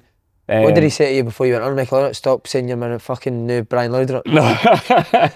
He was just like, it was one each at the time. He was just basically like, just when you can, get at them, try and threaten them behind, all that type of stuff. And then I was like, right, I remember getting the ball, always annoys me still to this day. When I seen it, it was like, oh, I got the ball and I took a big touch down the line and I burned the guy and just go boom, by. But the next touch, I just went right across and just gone for it. Yeah. Because I would have gone away from him, but I was too scared of losing the ball because I just got on the pitch and it was one each and I didn't want to upset anyone. I was kind of thinking too much about, instead of just going and do my thing, I was thinking too much about, I can't lose the ball here. So I stopped, got the ball, played it back, kept it, moved the ball around kind of thing. I was like, I should have just went for it. I should have just burst myself by him. But, I need to ask you about Tommy Gravesen. He's like a cult hero on the show, mate. He came to Celtic. He's the reason for the show, actually, mate. He was fucking mental. Was he the same with Denmark? Bonkers. Like, hilarious. Some of the things, he's just, what a player. Oh, amazing. Like, his technique. See his passing in the ball. It's outrageous. Like, he's so good. Like, so good. But he was just, he's like the ones that he just needs to sleep for like half an hour, and then he can just go the whole day. Full power. Like, I was convinced he never slept, mate. No, but that's just power naps, basically. Yeah. It feels that way. Like, just have a wee power nap, and then bang. Just goes for a power nap. He was like, but would he grip people up in that? He was just rough in a way of that, in a fun way, playful way, and that. But see, training, he would train as on a game. Don't go 50-50s. There's only one person going out of that. He is on it, hard, but in a good way. He's a lovely guy. He's so fun. Make sure you understood, like, oh, you're a young boy here, kind of thing. Like, in a good way, kind of thing. Don't mess with him, kind of thing. Him and Steve Tufting was the two. Oh, they were the two baldy midfielders. Aye, Steve Tufting with the tattoo. Yeah, like two bouncers, Bolton and all that, like, absolute solid as well. Day two, you don't say boo to day two. They were like, There's this story, right, where in the game we were in a hotel in the World Cup, and I'm walking down the corridor and I can hear pure noise, like something's getting thrown about furnitures and all that. And I'm like, what the hell's going on? And I walk around the corner and I'm seeing one of Jesper Christian used to play for Rangers as well, the goalkeeper. Goalkeeper. He's sitting with Klaus Jensen, who played for Charlton. I remember him as well, Matilda. They were sitting up against the wall, and I can just see them like in the door, like watching, like not like scared, but just looking, going like not laughing, but just like, what the hell's going on here? And so I just peeked my head in and like, what's going on? And there's this guy, right? I swear to God, he's probably like 6'8", 6'9" tall, right? And I'm like, in that unit, and I'm going, and he's massive, and then I can just see Thomas Gravesen come running, jumping all on top of him, like, and Steve Tufting's getting pinned down by this point. And I just see the guy just goes, like, grabs Thomas and just goes, flung him over the sofa, like, and lands on the sofa and falls over. And I'm looking at you, I mean, what? And he's like, oh, it's Steve's pal. He just came to visit, like. And they've ended up wrestling in the room. And they were wrestling in the room, like, in the World Cup. But he's not. These two guys are our key midfielders, and they're getting flung about like wee kids. It was absolutely bonkers. I was like, what? And then he sums him up as that, mate. He's toy wrestling with a 6'8" guy in his It's room. one of the ones where you open the door up and you go in and you kind of look and you go find out what's happening. You kind of go, right, just close the door over again. I'm not getting part of that. Oh, what a hero, man, they got injured. You know what I mean? It would have been absolutely bonkers. Great story. Yeah, I'll tell you, this is. See, Jesper will never let me hear the end of this, Jesper Christensen, right? I still speak to him. This is a funny story, but it's an absolute bring you down to earth kind of story for me, right? It was we were going to play Uruguay, right? So they had Recoba and Diego Forlan and all that, right? And but they had a boy up front, Abreu, his name was big tall striker, right? So we were playing them, we were building up to the game, so we were doing tactics to build up to play them, and so we had me, and there was a boy called Pierre Massen, played in Germany. Right.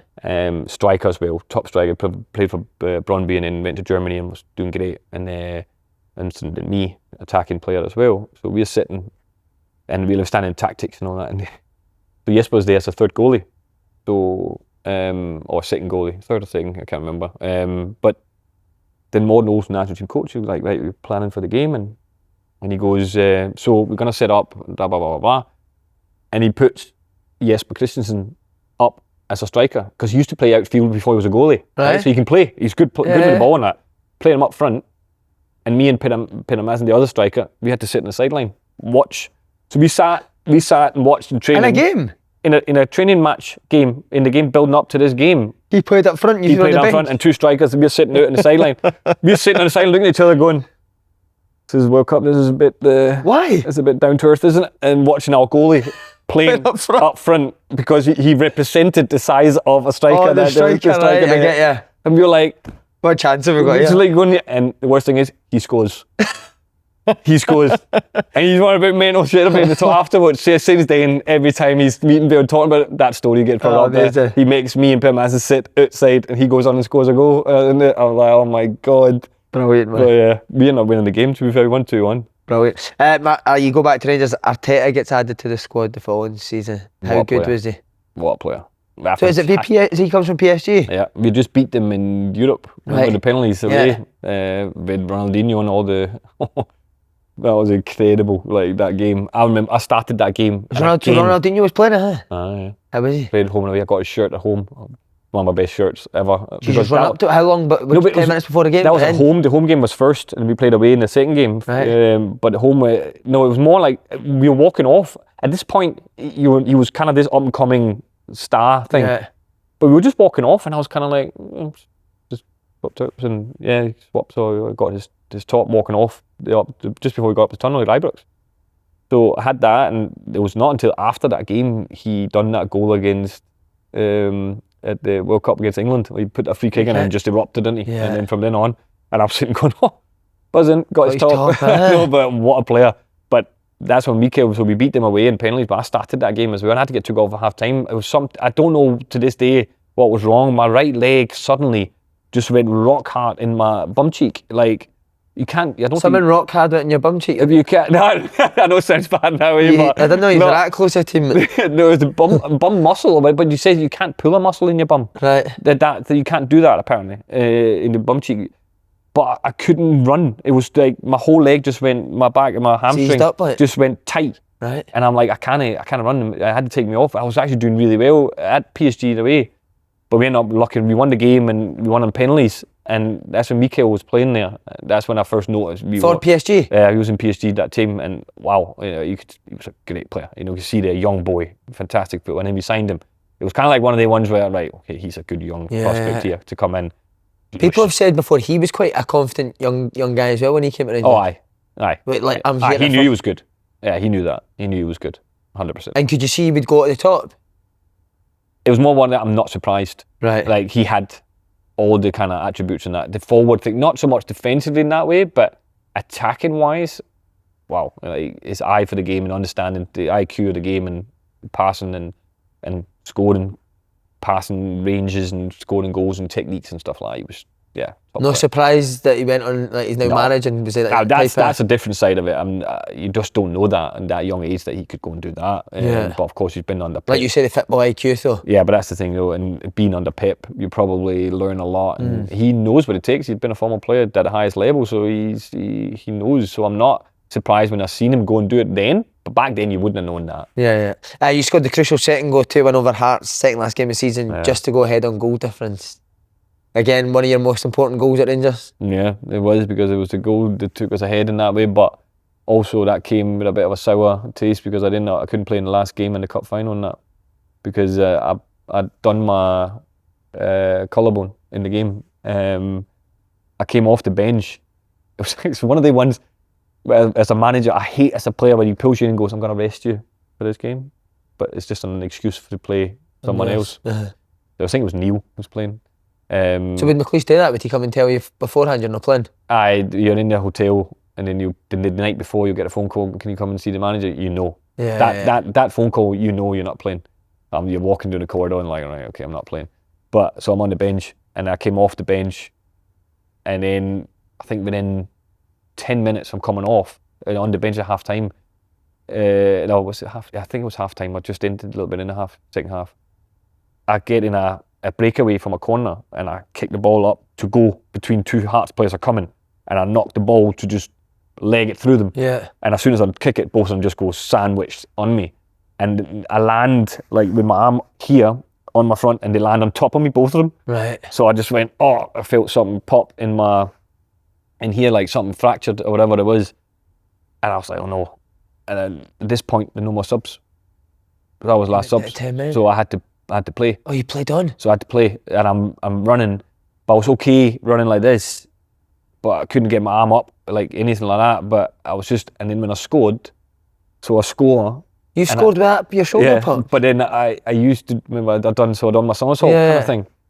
So I forget about it because I get carried away in the excitement. So I score and I run away. So see if you actually see it back. nobody would know, but I lucky enough, halfway round in the flip, I realised, and my arm was giving away. It's stopping, and I managed to flip my legs around, and I kind of land half on my side, a wee bit on my leg. You see me kind of stumble, and then getting up and then running to the fans, and I was sitting down, and I was on pills and all. They gave me stuff and all that when I was playing. So I finished the game, and I swear to God, see, when I came in the change room afterwards, I couldn't dress myself. I was in so much pain. I was tears coming. Like as soon as the adrenaline went out of your body and the pill starts working off and all that, I couldn't move. I was like standing. I was crying. Like the pain was so bad because, of course, I've done all these things to aggravate it. Doing the game, doing a somersault and all the rest of it, and played the game, and of course used it and whatever or not, and then coming in afterwards. And the physio, David Henderson, he had to dress me. Like, you said Bob Malcolm was desperate to put your pants on. I managed to get them on myself, to be fair, but anything top-wise, I could not get on, and I was like... So do you think if you'd never played on, you would have been fit for the...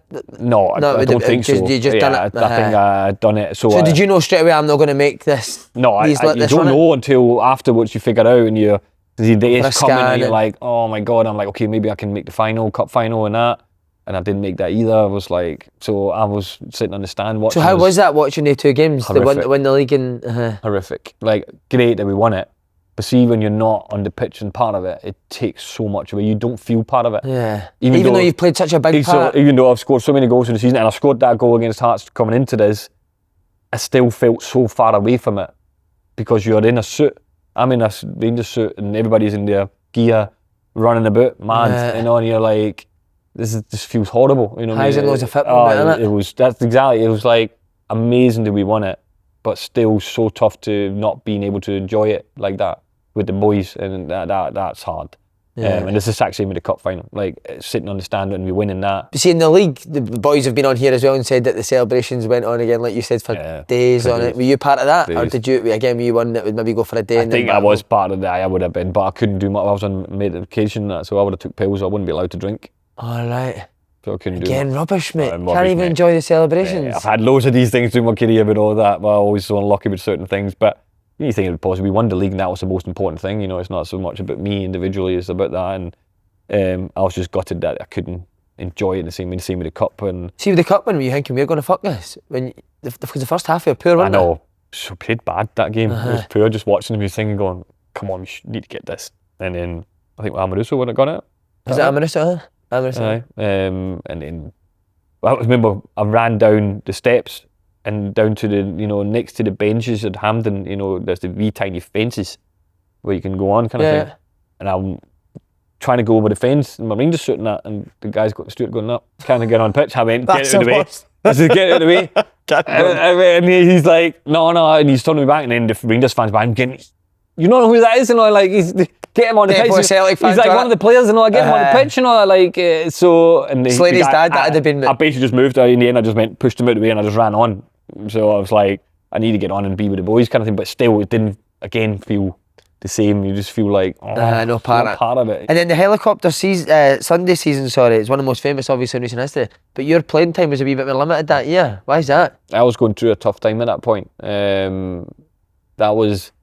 Again, it was hard for me at Rangers, and a lot of people maybe forget about that and think I went through a really, really bad time at one point in Rangers after, of course, fantastic, winning leagues and cups and all that, and then I think the season I only scored 4 goals and didn't play particularly well. It was just like confidence low on confidence, didn't feel right, struggled a wee bit and didn't have many around to kind of help me with that, and it was something I had to figure out myself really to get around. And lucky enough I managed to, but it was really tough, and I got a lot of stick from both fans but also media, and there's actually a famous bit in the last season when they scored against Inter Milan to take us through in the Champions League.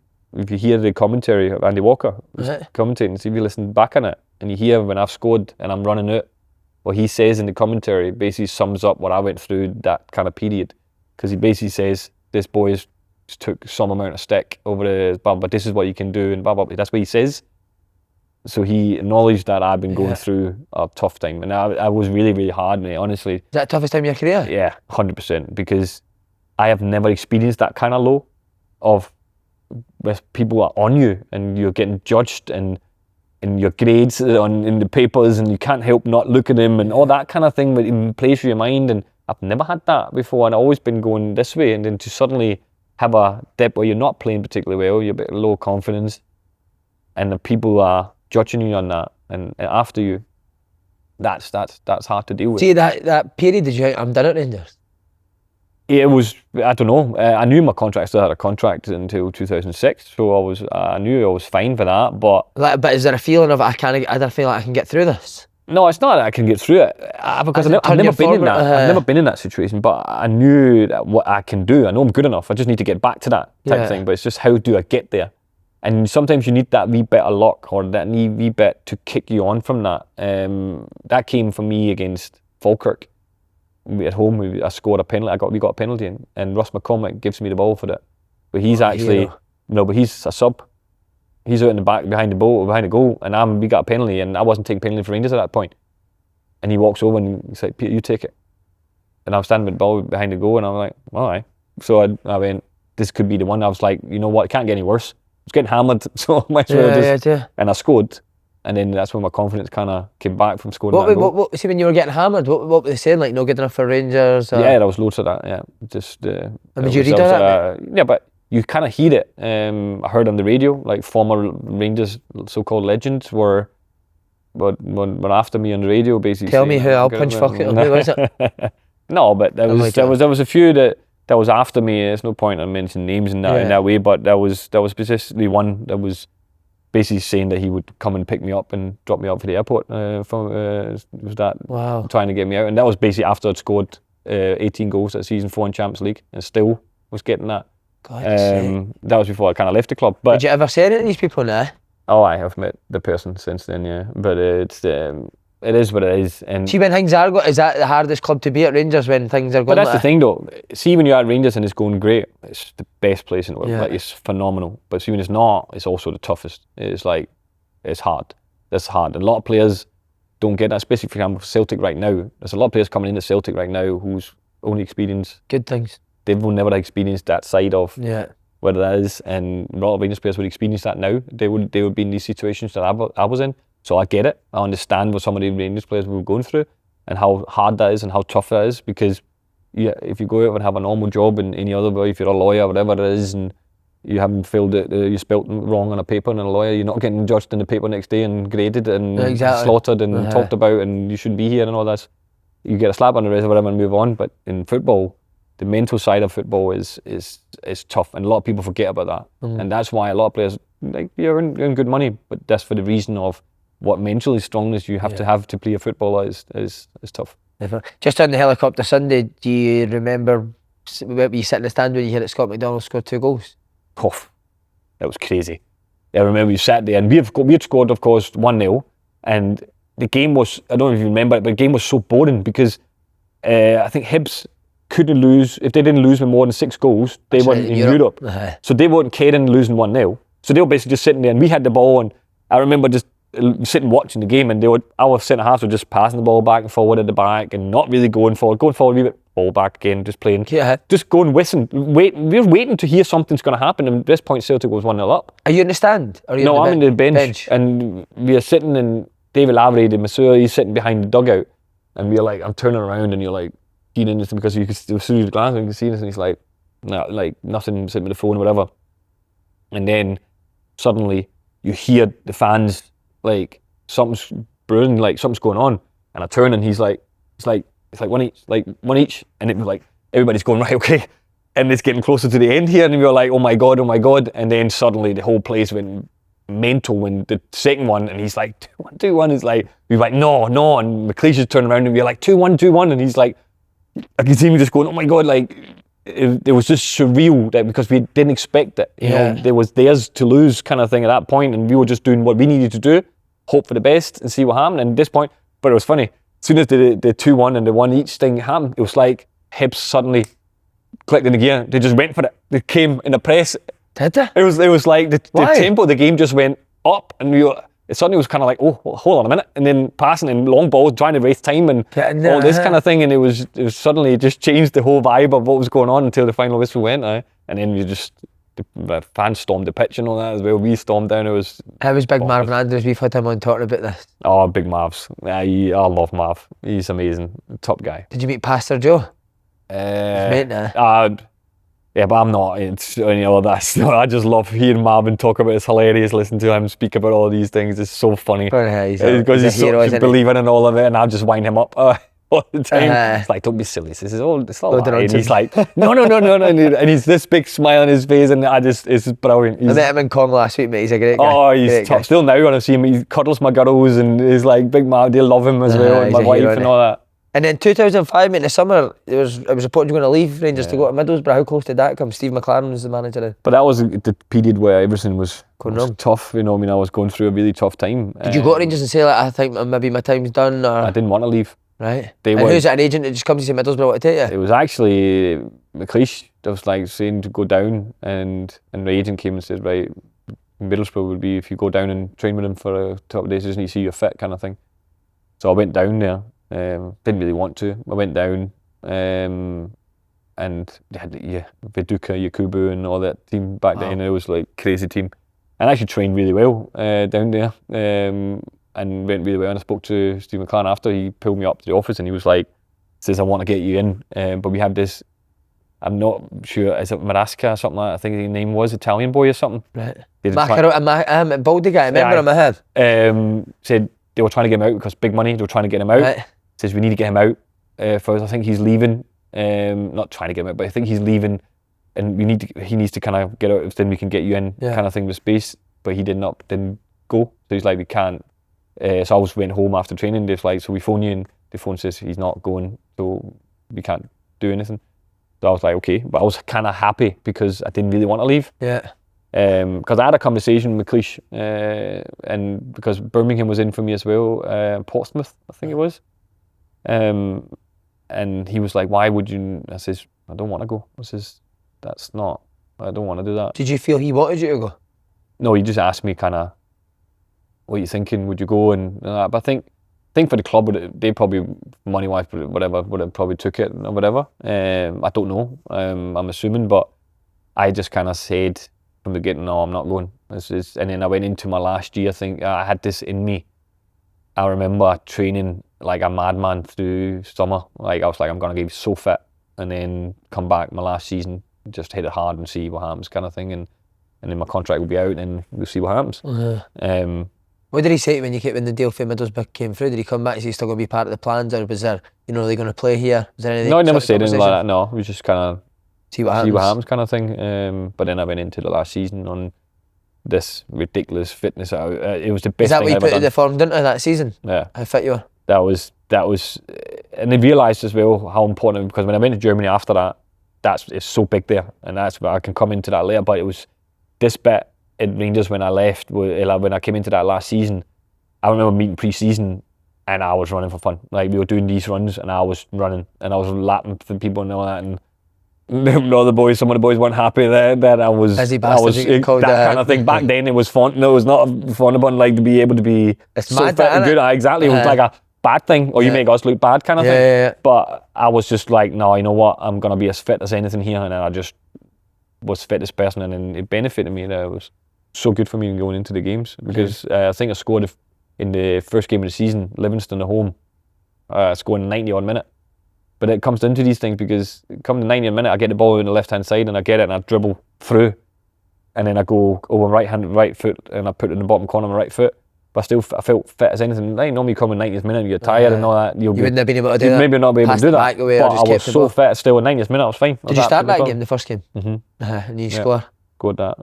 We won 3-0 and took us to. So we were top of the table for the first game because we won 3-0. Had that goal took us to. Forget Livingston, mate. Fuck Livingston. You scored 4 goals in the Champions League.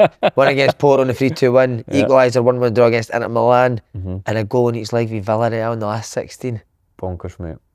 That's crazy. What are the Champions League nights when you walk out and that music plays? Is it incredible? Huh? Seeing going back to my first one, Stuttgart, when I scored my first goal ever in Champions League, like that was the dream. Because that was your dream as a kid. Like, oh my god, you guys see it? When you see me in the celebration now, you see the clip.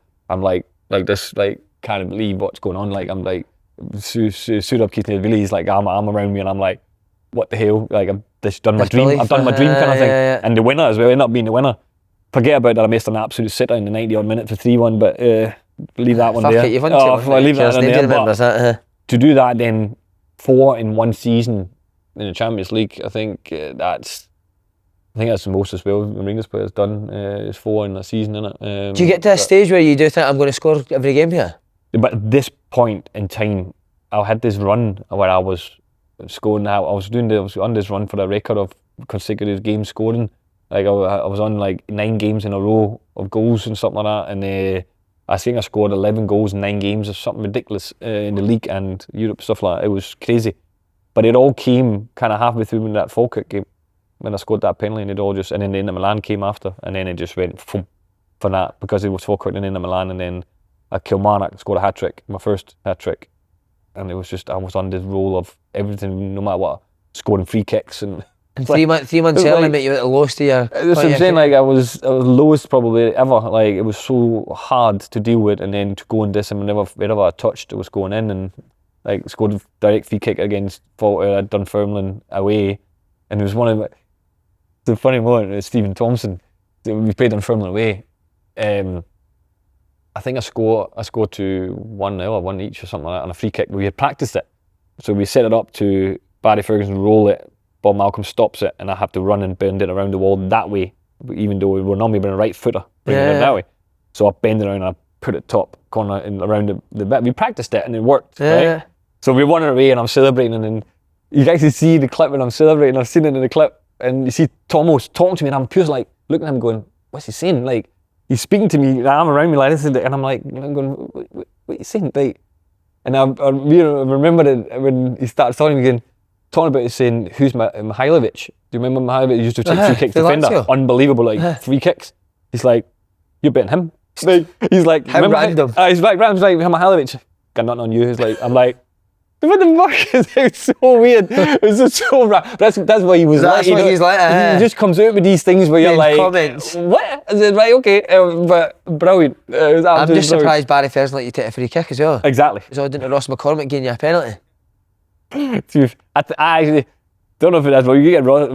Ross is on here all the time now. That's, I mean, ask him. I don't know if did you actually want he maybe wanted me to miss that so he could get on to thinking he's having a fucking nightmare here if he misses that exactly. start. He's already having a nightmare here. Take this penalty, get even worse, get me on. I don't know. Was he a good player, Ross? Brilliant. What a technique he had. What a player.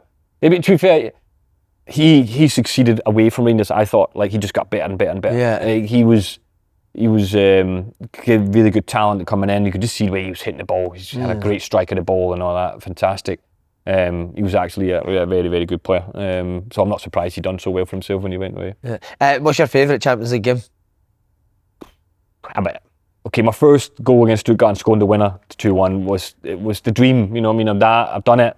I've managed to do that. But to also score it against Inter to break us then through for the first time for a Scottish team to go through to the next round was mad to stand there and score against such a big team and you're waiting for it to come through and be through to the next. But then of course going and scoring against Villareal both home and away was like it's hard to pick one, but I would probably say my first against Stuttgart because it was my dream as a young boy. But meaning wise, the Inter Milan one to get us through was probably... One against Inter Milan, mate, amazing, eh? And running from the halfway line on your own, got chased by... Who was chasing you? It was Maserati and Mihailovic, wasn't it? Right. It was him. That's why Tom... He wasn't the quickest, so he had no chance against with the ball. Just Boydie's missing the second leg. Oh, my God. Boydie. Where are you on the pitch when this is happening? I'm off. It just took me off. And we were sitting on the sideline watching it. Honestly, I couldn't believe it. That you missed that. Oh, we would have went through and all. We should have went through. We were a better team there. They were the better team at Ibrox, but we were the better team over there. Why didn't you done so well? Because like you said, it wasn't like... It suited us with that pitch. At home, they were too technical for us. The pitch was too big. Right. And they killed me. Probably the best player I have played against, a performance I've seen at Ibrox. But you were on the pitch. Oh my God. Like, if you watch him on that pit, he was a joke. Literally spraying balls left, right, and centre. I was just running the game.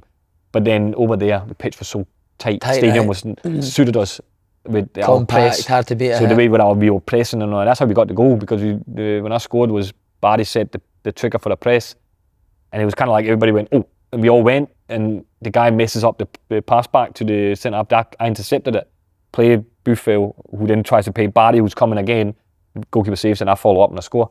But it comes from that press that we'd done, we had practice on because the pitch was narrow and tight. It suited us. Yeah. So we could lock them down, but we couldn't at Ibrox. It was too hard to get around them because they were too technical for us. So that was the two differences. I think Riquelme was played for Villareal at Celtic Park. I was at the game as well, and he was unbelievable. What a player! Like what? Did you get any shirts for any good shirts for the games? I got a Pena top for the Villareal one. Oh, what a player! But I had already got Forlan's Uruguay in the World Cup. Wow! I got Forlan's there from that. So I didn't. I spoke to him afterwards. We knew because of that. We had talked before. So for some reason, I've never spoke to the guys until that game in World Cup. Yeah. And then the first time I seen him again, no, Man United, we played against him as well in Man United. Then I seen him there, and we were talking, me and him like, your pals, we were pals, and he's like, oh, I've seen it again, and he's done well, and blah blah blah. And I'm like, okay, right, brilliant. Amazing, man. What a player he was as well. Oh, ridiculous. And then that season again, when does the interest start to come in? Because you're obviously flying. It was weird because I was flying, and it wasn't really. I heard rumours that Liverpool was watching me against Villareal at home. No way. That's what I heard afterwards. My agents told me that they were there, but I never heard anything. And I scored in that game, and I scored in the other win, and I done really well and scored all the goals. So I don't know what happened, but my agent said, "Oh, I wanted to go to England." I said, "If it was I'm leaving, I need to be England." I actually wanted. There's a story to this. I wanted to stay, but nobody knew that until recently. I've kind of told this story a little bit. But you tell us it? Yeah, but when I was leaving, I got a phone call. David Murray brings me up to the office and basically says to somebody, McLeish is on the phone, wants to talk to you. And I went, like, okay. So I've got the phone and he's like, how you doing, blah, blah, blah. And he basically said to me, if you stay, great. If you don't, I'll just get someone else. And I'll never forget that sentence. It was like, I've just scored 4 goals in Champions League, 18 goals this season. And I'm like, okay, you don't want me to stay? Like, there's no, like, that thing of, like, we want you to stay, we want to use you up through the middle or whatever, whatever to try and convince you to stay. Yeah. So it was literally like, hitting the stomach. I was kind of like, okay, I don't like this. It doesn't really sound like he wants me to stay. It's kind of like, all right, you can stay and we offer you the same money and you'll stay, kind of thing. I was like, right. So you're on the phone call to Paul McGuinn in David Murray's office? Mm-hmm. And so when you come off, did you just say he's just said that he's not bothered if I stay? Yeah, that's what I said. He's basically told me this, and he was like, okay. And I says, right, I need to go and think about stuff, and then I went away. But then everything else went through the agent stuff, kind of thing. But at this point, Schalke had came on board and were like throwing things at me, like they were desperate, and it was so nice to get that. Like, we want you. They flew me over to watch actually a Danish legend, Ibrox, his last game for Schalke. It was incredible watching it in the stadium. It's ridiculous. Schalke Stadium. It's like 64,000 in a dome and all that. It's unreal. So I'm like, Jesus Christ, this is incredible. And so I'm over there. I've seen the game and came back. And my wife's pregnant at this point, and just pregnant and stuff. And came back, and I says, I think they're going to Germany. He's like, right. I says, but that's not in England. I says, I'm not hearing anything that's from England. I'm not. My agent's not told me there's anything else. Like, this is weird. And I think there's something going on. I think the agent's been kind of had a good deal with Schalke, I think, because surely I'm on a free. I'm 26 years old, and I've done really well. And it must be some clubs instead of only that. It was only Schalke. I'm like, okay, but it was still a fantastic deal, fantastic place. So I was like, okay, I'm gonna go, and I went over. Agreed the deal. But I had to go and do my medical. So I went across to the hospital, done my medical. On the way from the medical bit back to sign the deal, I phoned Martin Bain. And I says to him on the phone, I says, that's me just done my medical at Schalke. I said, I'm on my way to sign the deal. Is there anything you want to say to me? And he was just like, good luck. I went, okay. And I put the phone down. But I didn't even tell my wife that until... Were you hoping that he would say stay at Rangers? If he'd said, we'll match it and we'll offer you something here and you'll stay, I would have went straight on a plane and flew back. But he just said, good luck. And I was like, okay. And that was it. Was your wife desperate to stay as well? No, actually, she actually wanted to try. She loves travelling and stuff. Right. And she was like, when you go, kind of thing. She also Why do you think Rangers never done that, mate? Why do you think they never offered you?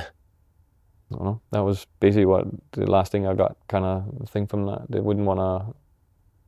Did you need to go back into Ibrox and get your stuff, or was that you done after on a phone call? That was me done. Yeah, I had to go and get my boots and that probably. Aye. Sad, kind of emotional. Huh? Aye, it was hard because, like I say, I left it to the very last minute To try for and them stay. to say, "Come on, we want you to stay and you want this and that." And I went, "No." That's so, mad. so that was hard. But to be fair, looking at it, you know, I mean, that it didn't work really well for Le Guen. So, and I should have won the Bundesliga in my first year.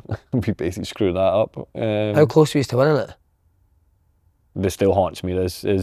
We were 12 points clear with 8 games to go. Wow. 12 points clear, 8 games to go. Are you flying? Are you doing well? Flying. Me and Kevin Kanani was the top partnership in the league. Assist goals to each other and all that. We were doing great. And I ended up doing my ankle. The one I had operated when I was young. Same. The other 2 ligaments snapped. And what, were like coming towards the end of the season? Played Wolfsburg away. I ended up stepping on somebody's foot, running. He passed the ball and I'm looking at the ball, stood on his foot and my foot went over and I could just hear them poof, both of my, the other 2 ligaments. The one I had operated was still fine, the other 2 snapped. Right. And we had to play Bayern Munich 3 weeks later, a big game to stay ahead. And they were like, you need to be fit and blah, blah, blah. So I was just doing everything we could, icing it, getting it cooled down, blah, blah, blah, taped up. And I played the game. But with, I think it was half an hour to go or something, 40 minutes maybe to go. Podolski pulls me in the arm when I run by him. I skipped by and he pulled me and my foot gets stuck in the grass when I turn like that. And even with my strap on, I felt it just going ping again. And it went and I could just feel it going. So I had to get subbed off and I'm sitting with crutches in the sideline and we drew 1 each. We should have won it. We should have had a penalty. We got robbed for a penalty in the last bit. I mean, ridiculous. Right. Oliver Kahn wipes out one of our strikers, wipes him out, and because it was Oliver Kahn, one of the ones. So we didn't get it, and we ended up drawing 1 each. But still, 12 points ahead, 8 games to go, and I sat in the stand after I had to get an operation. I was out, and watched them fuck 6 weeks I sat and just watched us draw, lose, draw, win, draw, lose, and I'm like, oh my God, this is just getting smaller and smaller. And then we had to go to, I was getting back, I was doing everything I could to try and get back for the last game of the season against Bielefeld at home. And we played Dortmund in the second last game away at Dortmund, and Dortmund is Schalke's rivals. Yeah. Funny enough, they also play Never Walk Alone, didn't they? So I was like, Jesus, this is a double header here. It was funny. But I went there and stand and then watch, we lost 2-0. So they stopped us and Stuttgart won their game and went 1 point ahead of us going into the last game of the season. But we were ahead, but they stopped the rivals they not won the 45 years, Schalke's not won the league. And basically we sat and in the last game we won 3-0. But Stuttgart won 3-1 as well, and we ended up losing by 1 point. How's German fit? Is it they're mad on fitness? Am I right? Crazy. I was ridiculous. When I left Schalke to go to Newcastle, I didn't realise how fit I was until I got to Newcastle. I was running the beep test on my own in the end. I was just running.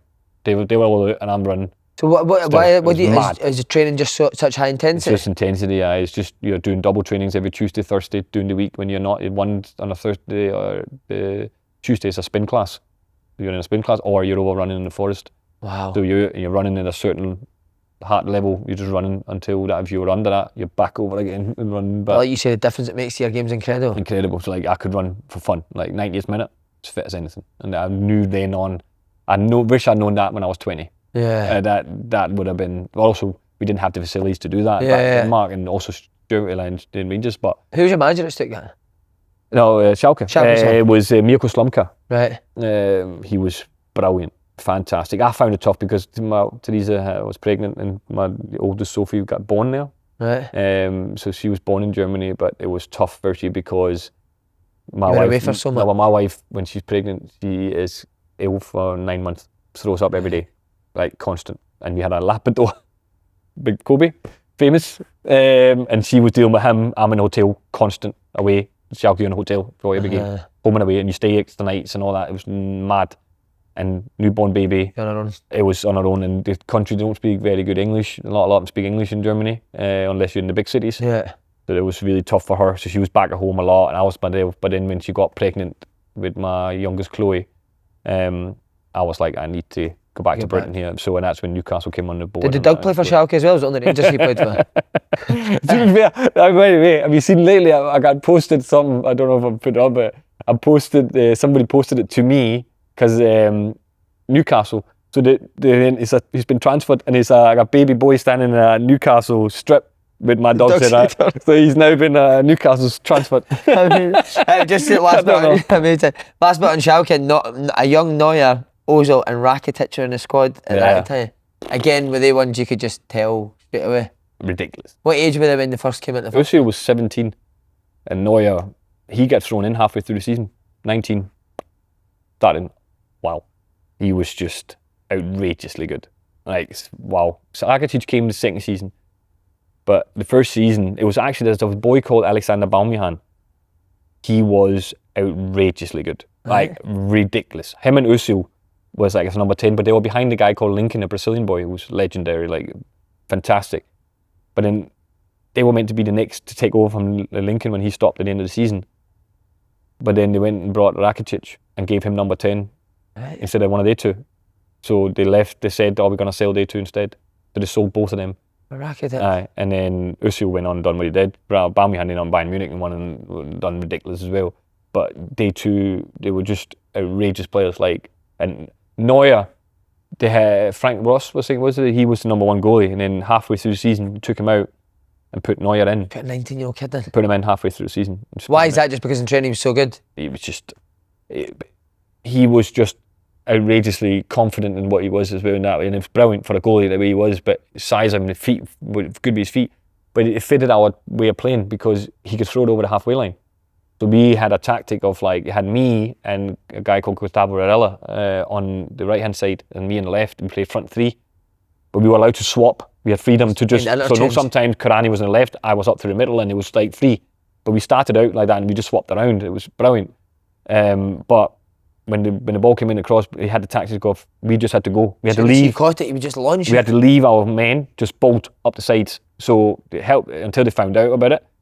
They helped that as soon as the ball went, we were expecting him to just come and get it because he was so big and he was so confident coming out and getting balls. And we were not allowed to look back. So we had to just go, and you just know if the ball's coming over your head on either side, and you can either see it coming over there or it's coming over here. So you wouldn't know who he's thrown it? No, you just run basically? Just go, put your head down, go. And then the ball just comes flying. So he will go run out and see which one is best, who's away from the defenders, and just throw it and see where the one who's covering Karani, who's got him, where is he covering? Is he covering that side? And he would just throw it over, and the ball just came flying, and we scored like 9 goals on counter-attacks, and he was just ridiculous. But he made a massive mistake in the first game in Hansa Rostock. But it was made a massive mistake in his debut. It was maybe it was second game or third game.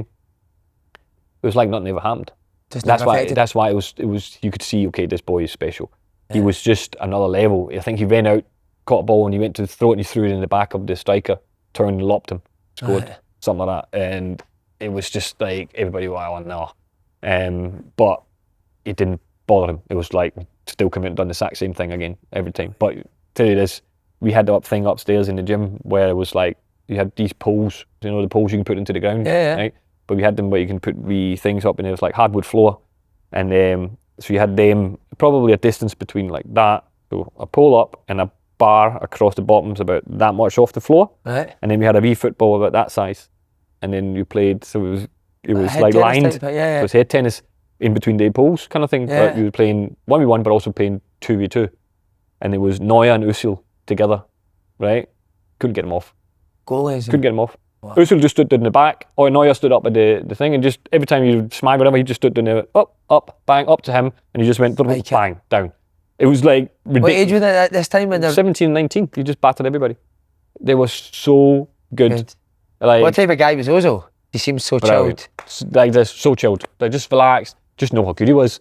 He was just raging that they never gave him that, and he went away. And I said, "There's a massive mistake." I said to Andreas Müller, "I can't believe you're letting day two go." And he's like, but Rakitic coming in. Of course, Rakitic was good, but I think Ozil's better than Rakitic. I thought at that point, I had more prospects. 17. Yeah. And then he went on to do what he did, but ridiculous. Amazing. And then you get your wish and you get end up in England at Newcastle.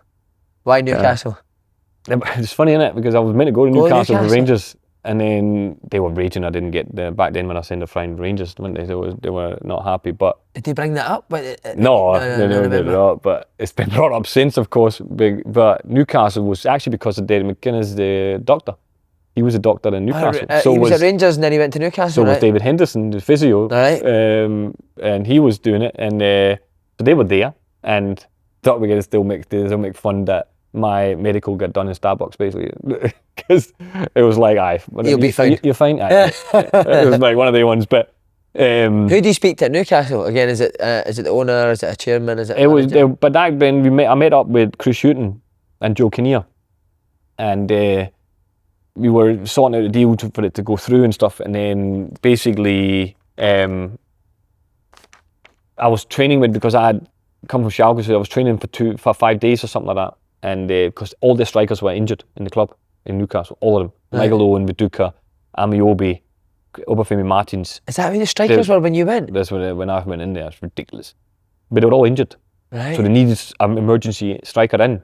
That's why they went and got me. Right. And I ended up then signing the deal. And then I remember coming on my debut against Man City away. We lost, I'm sure. And then I had to start the next game at home away at West Brom. And Joe Kinnear took a heart attack the night before. I don't know if it was because he put me in the starting lineup. I don't know. but he took a heart attack the night before it. Wow. And then Chris Hutton had to take the game. In the hotel? Aye. Before then. Aye. When do you hear this? Just we heard it the night before. No, we were like, oh my God. And they were like, just keep going as normal and kind of thing. And he was in hospital, but he was fine. We got all clear that he was okay. And he kind of, like I said, played the game. Yeah.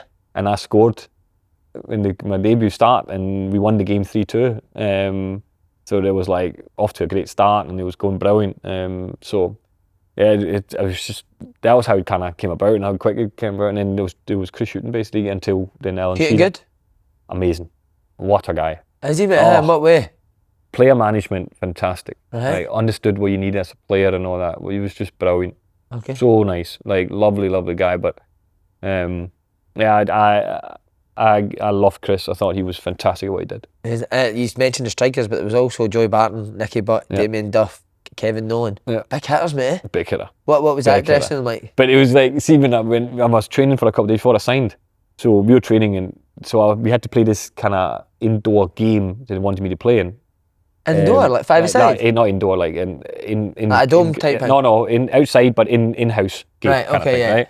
In training ground, and I scored in the game, and in training I was scoring goals. But every time I scored, I can hear Joey Barton standing back going, sign him, because I was scoring and all that. And he thought it hilarious. Like, so I ended up signing. But these boys were just the best guys, like Nicky Butt, like legend. You know what I mean? Like, wow, you know. Some of the players that like I played with there, Michael Owen, what's Michael Owen like one of my heroes, like growing up. You know, it was like this loveliest guy, like so nice, and it was surreal for me to be in the same. Like he was like, I remember that goal against Argentina for England and scored, like it was just like, oh my God, it's mesmerising and that. So won the Ballon d'Or, didn't he? Yeah, it was just like playing with him was just like, can't believe I'm in training with him. Like he's here, but. Was he still a joke? He was a lot injured. He was injured a lot, to be fair, so I didn't really get to play with him much because he was injured. And then, of course, he left after we went down. But some of the players, when you look back, it was just a lovely, probably the best, without being disrespectful to any of the other dressing rooms, the best dressing room I've been in. Not only that season, but the championship season when we went up and all that. Just, we were so close as a group. Do you think Newcastle does that, just the city? I don't know if it's that or what it is. It was just amazing, and I loved the place. It's just, and also I didn't really expect anything. I didn't really experience anything bad. Like I didn't have that bad thing. Everything was good, and except for we went down, we got relegated. But still, we were always thinking, oh no, how's the fans going to react to this relegation thing? They were brilliant. Like 40,000 at every game in the championship. You know what I mean? They were like there supporting the whole way through. Incredible. It was ridiculously good. Like, and then we had such a good team, you know, in the championship. Why do you think he's got relegated then? Because how are you getting relegated to that team?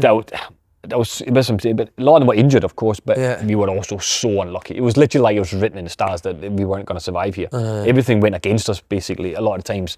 I remember we had to play Fulham at home. There's a lot of things, to be fair. I'm also part of one. Everton at home, we drew 0-0.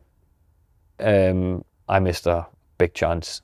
Kind of lone goals. He had just skimmed around the post and went out of the way where I could have won the game. That would have been enough for us to stay up. In the end, it would have been. By that point, it was early doors. But you always look back and go, had I just scored there, it would have been. But we had also Fulham. We drew one each, I think, and we got a goal chopped off. Never should have been chopped off. Right. Like it was Viduka. He was so big. He just stood like this, and the goalkeeper couldn't get around him, and he's flapping about in the back. And Viduka stood like this, and then moved, and we score, and they go, oh, free kick on the goalie, and he never done anything. He didn't even do anything. So that was a big. That was 2 games or something to go with that, right. And we just needed a win. But we just needed a draw at Villa in the last game of the season, and we would have been safe. And the big, have you ever seen the goal? It's like I remember the game. Shearer's got the shoot on into her. Biggest deflection you ever seen. Like hits Damien Duff on the heel and spins. I mean, like the biggest bend around. Literally like Roberto Carlos free kick, famous free kick. Yeah. Around Shea Given. Like Shea Given is scrambling across to try and get it, and it just goes around him like that with a spin on. The most ridiculous goal you've ever seen. And we end up going down because of that goal. It was literally like we had no luck, you know. It wasn't just not gonna be for us, kind of thing. Was Shearer a manager? Yeah. Was he a manager? He was a manager there, but that was his first job, obviously, wasn't it? Yeah, he was. I thought he was brilliant at what he did. What type of manager was he? Quite demanding. Yeah, he changed a lot very quickly because I think he was thinking like how you weren't allowed to leave at a certain time and stuff like that. He got very strict quickly, and injured players had to stay till 4 o'clock and all that kind of thing. Where it's never really been that. You know, you do your programs and you do your treatments, and then you're done. Back then he changed it all to no. They have lost injured players. You're in every day, and you stay longer and all that kind of thing. Yeah. So a lot of things change with these things, and but it probably wasn't the right time. The right time to do that. We were focused on survival and stuff like that, but I get why, because of course you want to put his mark down and say what he wants to do and stuff and how it should be going forward because you hope to get the job. But I get that 100%. So I think he was brilliant, to be fair. Did him and Owen, did they not fall out at that time though? Yeah, but I'm hearing this, but I didn't really notice it. Right. Maybe I just wasn't looking at it or wanting to get involved or whatever. But I didn't really see that. I heard some about it, never seen it. Did you ever get to go on Owen's helicopter? No. Did you see him have it? No, I actually didn't. I just knew he landed, him and Nicky Butt flew back and forth now and again together, and then landing, went to training and stuff like that, and then different world down there. The world there. It was Kevin Nolan, like unbelievable. He had this old school, like the drink, baby and all that, but it's just so good for the changing room. A leader on the pitch, like it didn't matter, like if he didn't train all week on the game day. You could rely on him Saturday. Unbelievable, like ridiculous player, and they're just nice people who just knew what it took, kind of thing. And that's a championship. That's what it meant for us to go up. We had these players around that could step up when it was, and we had ridiculous players in the championship. If you look at it, you know, where Jose Enrique in left back with Gutierrez in front, you know, that left side was just outrageous. And then Andy Carroll and me up front, with Kevin Nolan sometimes in between. And me and Kevin Nolan and Andy Carroll, we had like 19, 17, 16 goals a season, like us three. And plus everybody else had chipped in around, you know. It was just like... What's Andy Carroll like? Oh, the nicest boy. Like, so nice. But he's just bonkers. Daft, but in a good way. He just wants to have a lot of fun and laugh and a drink and then play football and that way. But what a player when he was on it. Like I've never seen anybody that good in the air. Like it's ridiculous. Dream for you to play with me. Oh, it was perfect for me. Like we just knew it, but because he attract so much attention to him that I could run and do my bit, flick-ons and all the rest of it, because he was just a nuisance because he was so big. He put the ball up, everybody was like, "Oh my, Andy Carroll." See when he had a run on you, there's no chance. Nobody will beat him in the air. Nobody. We used to go to Newcastle a couple of times in '92, and you'd always see him and Nolan in it. Always. We ended up, Kevin Nolan had to be caretaker for Andy Carroll. Oh, so he did, because I've heard Carroll speaking about that. It was hilarious. So then we were all going, really? Him? Like, they two? They're always out together. Like, that doesn't really make sense, but yeah. But they were so good together. They were so funny. Yeah. So you just what was Viduka like as a guy? Brilliant. Nicest guy. So nice. Is he, yeah, lovely guy. Lovely guy. Quite laid back? Laid back. Kept showing me the boat he was getting for his retirement and all that. He what, sorry? Kept showing me a boat he was getting. He's like, look at this boat. I'm thinking about getting this for when I retire and all that. I was like, great. Aye. Looks He's good. got a coffee shop in Australia now, didn't he? And Postecoglou's pals on. Oh, he's He was the nicest guy. What a player as well, mate. What a player! Like, Who was the best player in that Newcastle training every day? Who was the best player? in that team? Or just your time at Newcastle? Individual players at times. It was like, I mean, you also had for Cheick who was who died and he passed away. Yeah. But I mean, see him training, mate. I know. Oh my God! Like, talk about like Gravesen, like taking bodies. He Smash did him. not know it wasn't game day. Like, his lot of thought training was game day. He would take you out, and but he had a funny side to him. He knew that people were scared of him because he was hard as nails. It was one of the ones you run into, you just hurt you. You know, he's just solid. Yeah. And then it was like, so he would wind me up loads. Like, he would get the ball and he would just rattle a pass for them, a 3 meter pass, smash it into your feet, and then I would miscontrol it, and then you walk away like that, laughing, and I'm getting hammered because I'd be losing the ball and all that. But you think it's funny. He was brilliant. He was the best and nicest boy, but he was some player, like training. Did you play in that 4-4 game that he scored? Yes. Was it 4-4? Yeah, 4-4. You played in that? I started in that, yeah. Got subbed 60 odd minutes. That was when they were 3-1 down. We were 4-0 down at half time. Time. I got subbed with 4-1. We scored with 1, and then I get off. And we were 3 each. 4 each. Amazing. Easy games. See, the relegation year, just what was the dressing room like afterwards? Getting relegated to mayhem. It was just devastation, you know. Everybody was just like, I've never experienced that like type of thing before, getting relegated. I was like, wow, being part of that. Even though I came in January, I was halfway through the season. Yeah. But everybody was just like, oh my God, I can't believe it. And kind of a little bit scared of the reaction of how everything's going to be from then on, like what we're going to do kind of thing. But I'd only signed a half-a-year deal though. I only signed to the summer. And I was in Birmingham with McLeish after the pre-season thing before we started next season. I had been training myself during the summer, and I pulled my calf muscle, and I was in there getting treatment and training with Birmingham. And then I was standing in the change room in Birmingham, and McLeish was like, "We're trying to sign you. I'm trying to sign me there." And but he would help me until they could loosen up a space for to sign me. Yeah. Chris Shooting phones me and I'm changing the change room. He's like, because he's when you're in the changing room, Alex McLeish? No, I'm in the change room. I am. Right. I just come in from being out running and starting to change. My phone's ringing and just shooting, and I'm like, and he's like, where are you? I'm in Birmingham changing room, and he's like, right. Says I'll offer you this and come back and see you deal and sign for Newcastle and that. And I went, give me 2 minutes. I went up, knocked on McLeish's door, and I went, they were in the Prem, they were in the Championship, and I was like, I'm sorry. This is Newcastle's phoned and said they'll take me now if it is. They don't care, my calf, they'll get me sorted. And he was like, I understand. You don't want to wait and see if I get loosened up for you and all that and whatever. And so, all the best and good luck and stuff like that. Give him a big cuddle. Give him a big cuddle on it, because me and McLeish, we all had a good relationship. Yeah. Still do now. Still have gaffer, you know, he's still my gaffer in that way. So he gave me a big cuddle and went good luck. And 3-year deal at Newcastle will make you buzzing, isn't it? Is it an incredible club? At this point, they had already played about 5 or 6 games of the season championship. I'm flying, and I'm like, we're looking good here, and looking like a good team. They had kept most of the players, and I came into the team and just. You're a bit of a hero, didn't it? Teresa was telling me. Yeah, something happened recently. It's because of when my dad happened. I was in Newcastle when my dad passed. My dad, as like I said, he 55. He got Alzheimer's. So when I was in Rangers, it started happening, and then he got really bad towards that stage, and he was only 61 when he passed away. And so in 2010, just before Christmas in December, he took a bad episode. He was visiting my mum. My mum has been looking after him for the 5 years, and it's been so hard for her because he was getting bad in the end. You know, he couldn't, just falling over and all these things. It's hard to watch, and he took a bad turn. But one of the worst things I had to do, it was like I had to kind of hold him down, and a doctor had to give him something to sedate him and stuff, and I was just crying, and he was telling me like, what are you doing? Why are you doing this to me? And it was like, he doesn't know what he's doing, and it was horrible. So I had to get him flown home.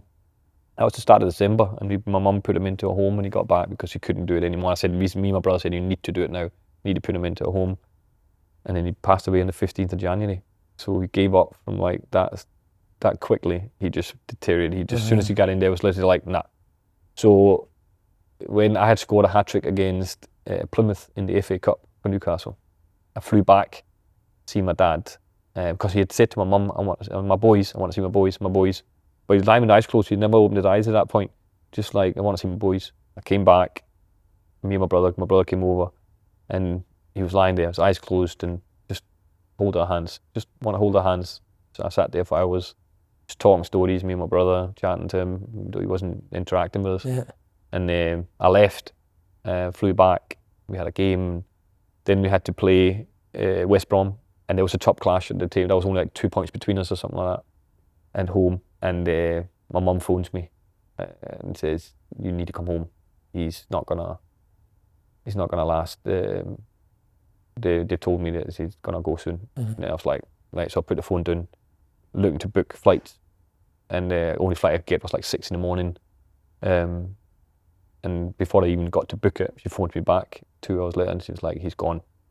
So I didn't get back in time. But the thing was, that was 2 days before we were playing West Brom, and so I flew back anyway. Took the flight home. My wife phoned Chris Shooting. He's like, "Tell him to go," and I went, and then went home, said goodbye to him, seen him, and I sat with my mum the day after. And it was basically the day before the game, and I was like, I can't sit here and do this. I can't just sit here. And my mum's like, "No, you need to go. You need to go and play the game." He says, "It's better for you," because he knows how much football meant to me and my dad. Yeah. He's like, "It's better for you to be out there." And he says, "Come back after the game and we'll sort things out." And I went, "Okay." So I flew back. None of my teammates knew this. So I walk in. I've not trained for 3 days, but I walked in the changing room. Chris Houghton obviously knows at this time. Chris Houghton knows what's going on. I told the players what's happened, but I never expected to see me. Yeah.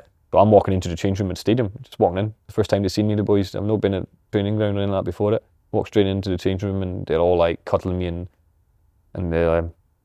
Chris comes in and goes, "Come here," and took me into his office. And this is where he is. You love him. For me, he just said to me, he looked at me and went, "How are you feeling?" I says, "Of course I'm fine, but I'm." He's like, "Listen, if you want to play, you play. If you don't, no problem. Just, you can sit on the bench, or you can sit in the stand, whatever you want to do. If you want to play, you're starting." I went, "I'm playing." He says, "I'm starting." He's like, "Okay, fine." And I went and done tactical meeting, done the meeting then afterwards, and said, "I'm playing," and all that, and everybody's just sitting there like, fuck, like, it's crazy. And then basically we ended up 1-0 down, I think it is, and then we 2-1 down as well, and then I score to 2-2, and that's why it's all, because I have of course not heard when they said the lineups. My wife told me afterwards, it's like the noise that came out of the stadium when they said my name, because all the fans knew at this time what's happened and didn't know I was here when they announced that I was starting in the stadium. The whole place went mental. And then when I score, I've run out the corner and I'm blowing a kiss up to my dad kind of thing, and I'm bawling my eyes out. On the pitch, you're bawling your eyes out? Bawling my eyes out in the corner. I'm standing crying. And then everybody's coming over, and Amiobi's like cuddling me, and he's like whispering to me, he's like, "Your dad will be so proud of you," and all that. And I was like bawling my eyes out. I couldn't handle all that. So I'm running back. So you can see it now. I'm running back to you actually clip of it, and I'm running back, and you can just see it. I'm like this, and my eyes are like, I'm bawling my eyes out. I'm crying, running back, like kissing up to my dad, and walking back to the halfway line. Yeah. Kicks off, and we play on, and I'm running for about 10 minutes, crying, like still crying. Still, I'm playing, I'm trying to play, and I'm looking at the sideline thinking, "But just take me off. Like I'm gone. I'm done. Now, I've done my bit. I'm done. I can't emotionally anymore." And he didn't take me off. But I didn't want to say, "Take me off." Yeah. I didn't want to do that. But I was just thinking, "Take me off." And then after the game, we come in, and he pulls me in. And he's like, "You okay?" He's like, "What a job you did." And I went, "Why didn't you stop me? And I thought you were going to score again. I couldn't take you off." I was like, "All right, okay, fair enough." But that draw got us, from then on, from that game, kicked on. We went on this run, and we just won everything, and I was scoring goals for fun. So was everyone raging when he got sacked and Pardew comes in? It wasn't raging, it was a shock and disbelief in what was going on. It was like, we 102 points, smashed the championship, won it by a country mile, went up, lying 10 in the Premier League, and then he gets sacked. And we were like, who does that? Do you remember the day that it happened? Yeah, I remember we all just got told, "Oh, Chris is going," and who tells you that? Is it the owner? Was the head of the sport thing, Lee Chanley, I think it was, who told us. But it was like, players sending back to him when that happens now. We were just like, why? Says, what's going on? Like, people were like, what the hell? Why is this? because we all loved Chris. Everybody Yeah. had such a good relationship with him. It was just more like this disbelief on like why, because in my old days, how would that ever happen? Yeah. If you've done so well Anything the league, and you're down 10th, middle of Prem, and then but to be fair, Pardew's came in and done a fantastic job, so it was like, okay. What's Pardew like? Because I think that he kind of likes a lot of people has that, like, you eat him as your chocolate, but Yeah. I actually loved him as a manager. I thought he was brilliant, like tactically very good at what he wanted us to do and stuff like that, and very good at managing. One of the best, like Chris, I have had that's managed you as a player. Right. Because I'm not easy to get managed. I know that. I know I'm not an easy person around when I'm not playing and all that. Yeah. And he still kept me happy in that way. Not only me, but other players as well. He was so good at talking to you and let you know this is why you're not starting or whatever. This is why you're starting. And also when you are playing, you've done something well, you get highlighted. And I know, like, he was Praises you. amazing. I remember a game against Man United when it kind of happened to me for the first time. He's done it with other players, but we drew 0-0 at home, Man United, and Man United went league. They won the league. They're an unbelievable team. So I got told to man mark Michael Carrick in midfield because, and then when they had the ball, I had to man mark him. When we had it, I had to go and do what I did, right? Because he set the tempo for Man United. He was the one who controlled. Ball had to go through him so if we can get him locked out. And we drew 0-0. We played brilliant, and I didn't feel like I was in the game, but you stopped him. But I stopped him playing, and I done what I had to do. But for me, I was like, because I didn't really score and didn't have a lot of chances and stuff. But that wasn't what my plan was to be doing in that game, really. And in the change room afterwards, he highlighted that. He basically was like, and listen, everybody better put your hands together. What a job he did today, and a role that he's not really been, but to be able to man mark him out of the game, that's, to be fair, that was to try and man mark. He was so hard. Mate. He was so hard to get on near. Just get near him. As soon as we lost the ball, I had to just find out where he was. Because he's so good at just touching it quick and playing quick, isn't he? He was so difficult to get close to, and I just had to be there. So as soon as we lost it, I was sprinting over to make sure I was with him, so he couldn't get control of the game. But that's good management for me. That's somebody could highlight something that I've not been known for. And he'd done it with so many other players, but got applause in the change room because they'd done an unbelievable job in these games. So I actually had a lot of respect for Pardew. I think he was brilliant. Just quickly, how's a young Tav at Newcastle? Yeah, young, very young. He had a debut, was in the Cup, I think. That's the only time I really played with him. I trained with him a lot of times as well when he was coming through. You can just see he had talent. You know, his foot was incredible when he hit the ball. You know, he sticks the ball and that, brilliant. But you don't. I didn't know he was going to go on and do what he did. You know what I mean? Do you ever speak to him when he went to Rangers or that? Oh yeah. When he signed, I actually got helped a little bit him make sure he settled in well and all that kind of thing. I phoned him because we were. My wife also ended up with his missus talking and stuff, and then Martin Wacko, and I ended up being really good friends with him, and they were close, and we were hanging about together a wee bit at times. So yeah. When they first moved through here, like, so, brilliant. Yeah. And then another player I need to ask you about Ben Arfa. Ridiculous. He's probably one of the best players, like talent-wise, I've ever played with. It was incredible. See, when he wanted to play, he was unstoppable. Like, you couldn't stop him, and he just so one-footed. Couldn't use his right. Just only left, but you just knew it. Couldn't get near it. Couldn't get near him. He had the most ridiculous, like, step away with the ball, like the acceleration with the ball and trickery to just get that half a yard, and then his shot was he was so talented, and it was so frustrating because he was so good that you think, why is you not, like, why? And what was it? Did he not want to put the real hard work in? He just partly lazy, didn't really want to train and didn't really want to do it and that, but when he wanted to, up there with like the Ozil talent. Oh yeah, easy, so good, like so good when he was on it, like unreal. When you turned it on, you seen training. It was kind of like this bench training with playing, and then wasn't really, and then when he kind of went, right, screw this, give me that, and then he just went done, and you were like just standing there going, well, okay, like, whatever. He was just ridiculous. Incredible. What about Newcastle? How good are Newcastle fans? Amazing. Like, that's the city and everything. Amazing, but also it's one city, one town. Like one city, one club. One club. You know, it's like, but even when we were relegated, how they dealt with that, how tough it must have been for such a fanatic fan group to be able to support the team like they did. It was incredible to be part of. Like, they never had anybody say anything negative when you walk in the street or nothing through that whole period. Wow. They were all like, we're going to be back, we're going to get up, and when you're up there. And of course, I have this special bond with now because see the roar after I scored that goal against West Brom, when they said, goal scorer, number 11, Peter Lovenkrands, blah, blah, blah. I have never heard a roar that loud in my life, in any, even scoring a goal or anything. It's the most, even gives me goosebumps now talking about it. It was like 52,000, I mean, screaming. Like, I had so many people come up after me saying they were crying in stands and all that. Like, they were just going to give me that support of what I needed. That roar, I will never forget. Like, they will always have a special place in my heart for what they did for me that day. But also what I helped them with the goal that set us on this track of going to get it back up to the Prem. Yeah.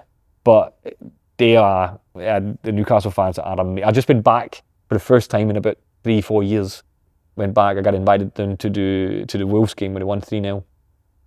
And the first time I've been back, honestly, it was... Do you go in the pitch? No, I didn't go in the pitch, it was up in the boxes, but they asked me to go around some of the boxes and stuff like that, and it was amazing just to go around. To be fair, they were like, they had to put my name into the boxes, and people can say, yeah, we want them to come into our box and say hello and all that kind of thing. I was running about for 2 hours. I was in every box, and I was handing out 4 birthday cakes and all the rest. It was like, but I had brought my pal Paul McManus, one of my close pals, up here, and he was like, "This is ridiculous." Like, he's like, "What the hell?" It was just so amazing to be back. It felt like just such nice people. Even the strippers are nice down there. Nice people. Don't know about that. I was married by then. Favourite club in Newcastle, Top Top. Remember Top Top? Amazing. Class. That's where we all went with the team afterwards. We always went in there after games. I got a piss next to Kevin Nolan in Top Top, and I was doing a piss in it, and it sprayed back and went over his cheeks. No. And he was like, "Fuck's sake, little man, you're pissing all over us here." Oh, but he seems like a hero. Oh, he's what top. A place. You go to Birmingham. I played with a couple of boys, similar lifestyle. Ben Arfa, Ravel Morrison, Paul Caddis. Start with Ravel Morrison, similar, so talented, but didn't know how to put the work in. Nah, it's just a wee bit. I don't know how do you describe it? Maverick, bandit, a wee bit. Like, he was just there for a good time and just knew how good he was. Pretty much like me back in the day. Right. I could see it a mile away. I knew. And would you try and help it? Would you try and say it? No, but yeah, you tried to, but there was no way in there in the way of, like, he wouldn't listen. It was like, if you not want to listen either, though, it's difficult. He was so talented. Cads was one of my best mates. He said that Morrison would, like, bring his pals in and that. Oh, aye. His pals would just hang a bit. But they would go after, like, the day after. 5-a-side? Aye, after the game, or before the game in the morning, and the night game or whatever, they would be in playing 5-a-side in the training ground. It's like madness. It was crazy. Yeah, it was.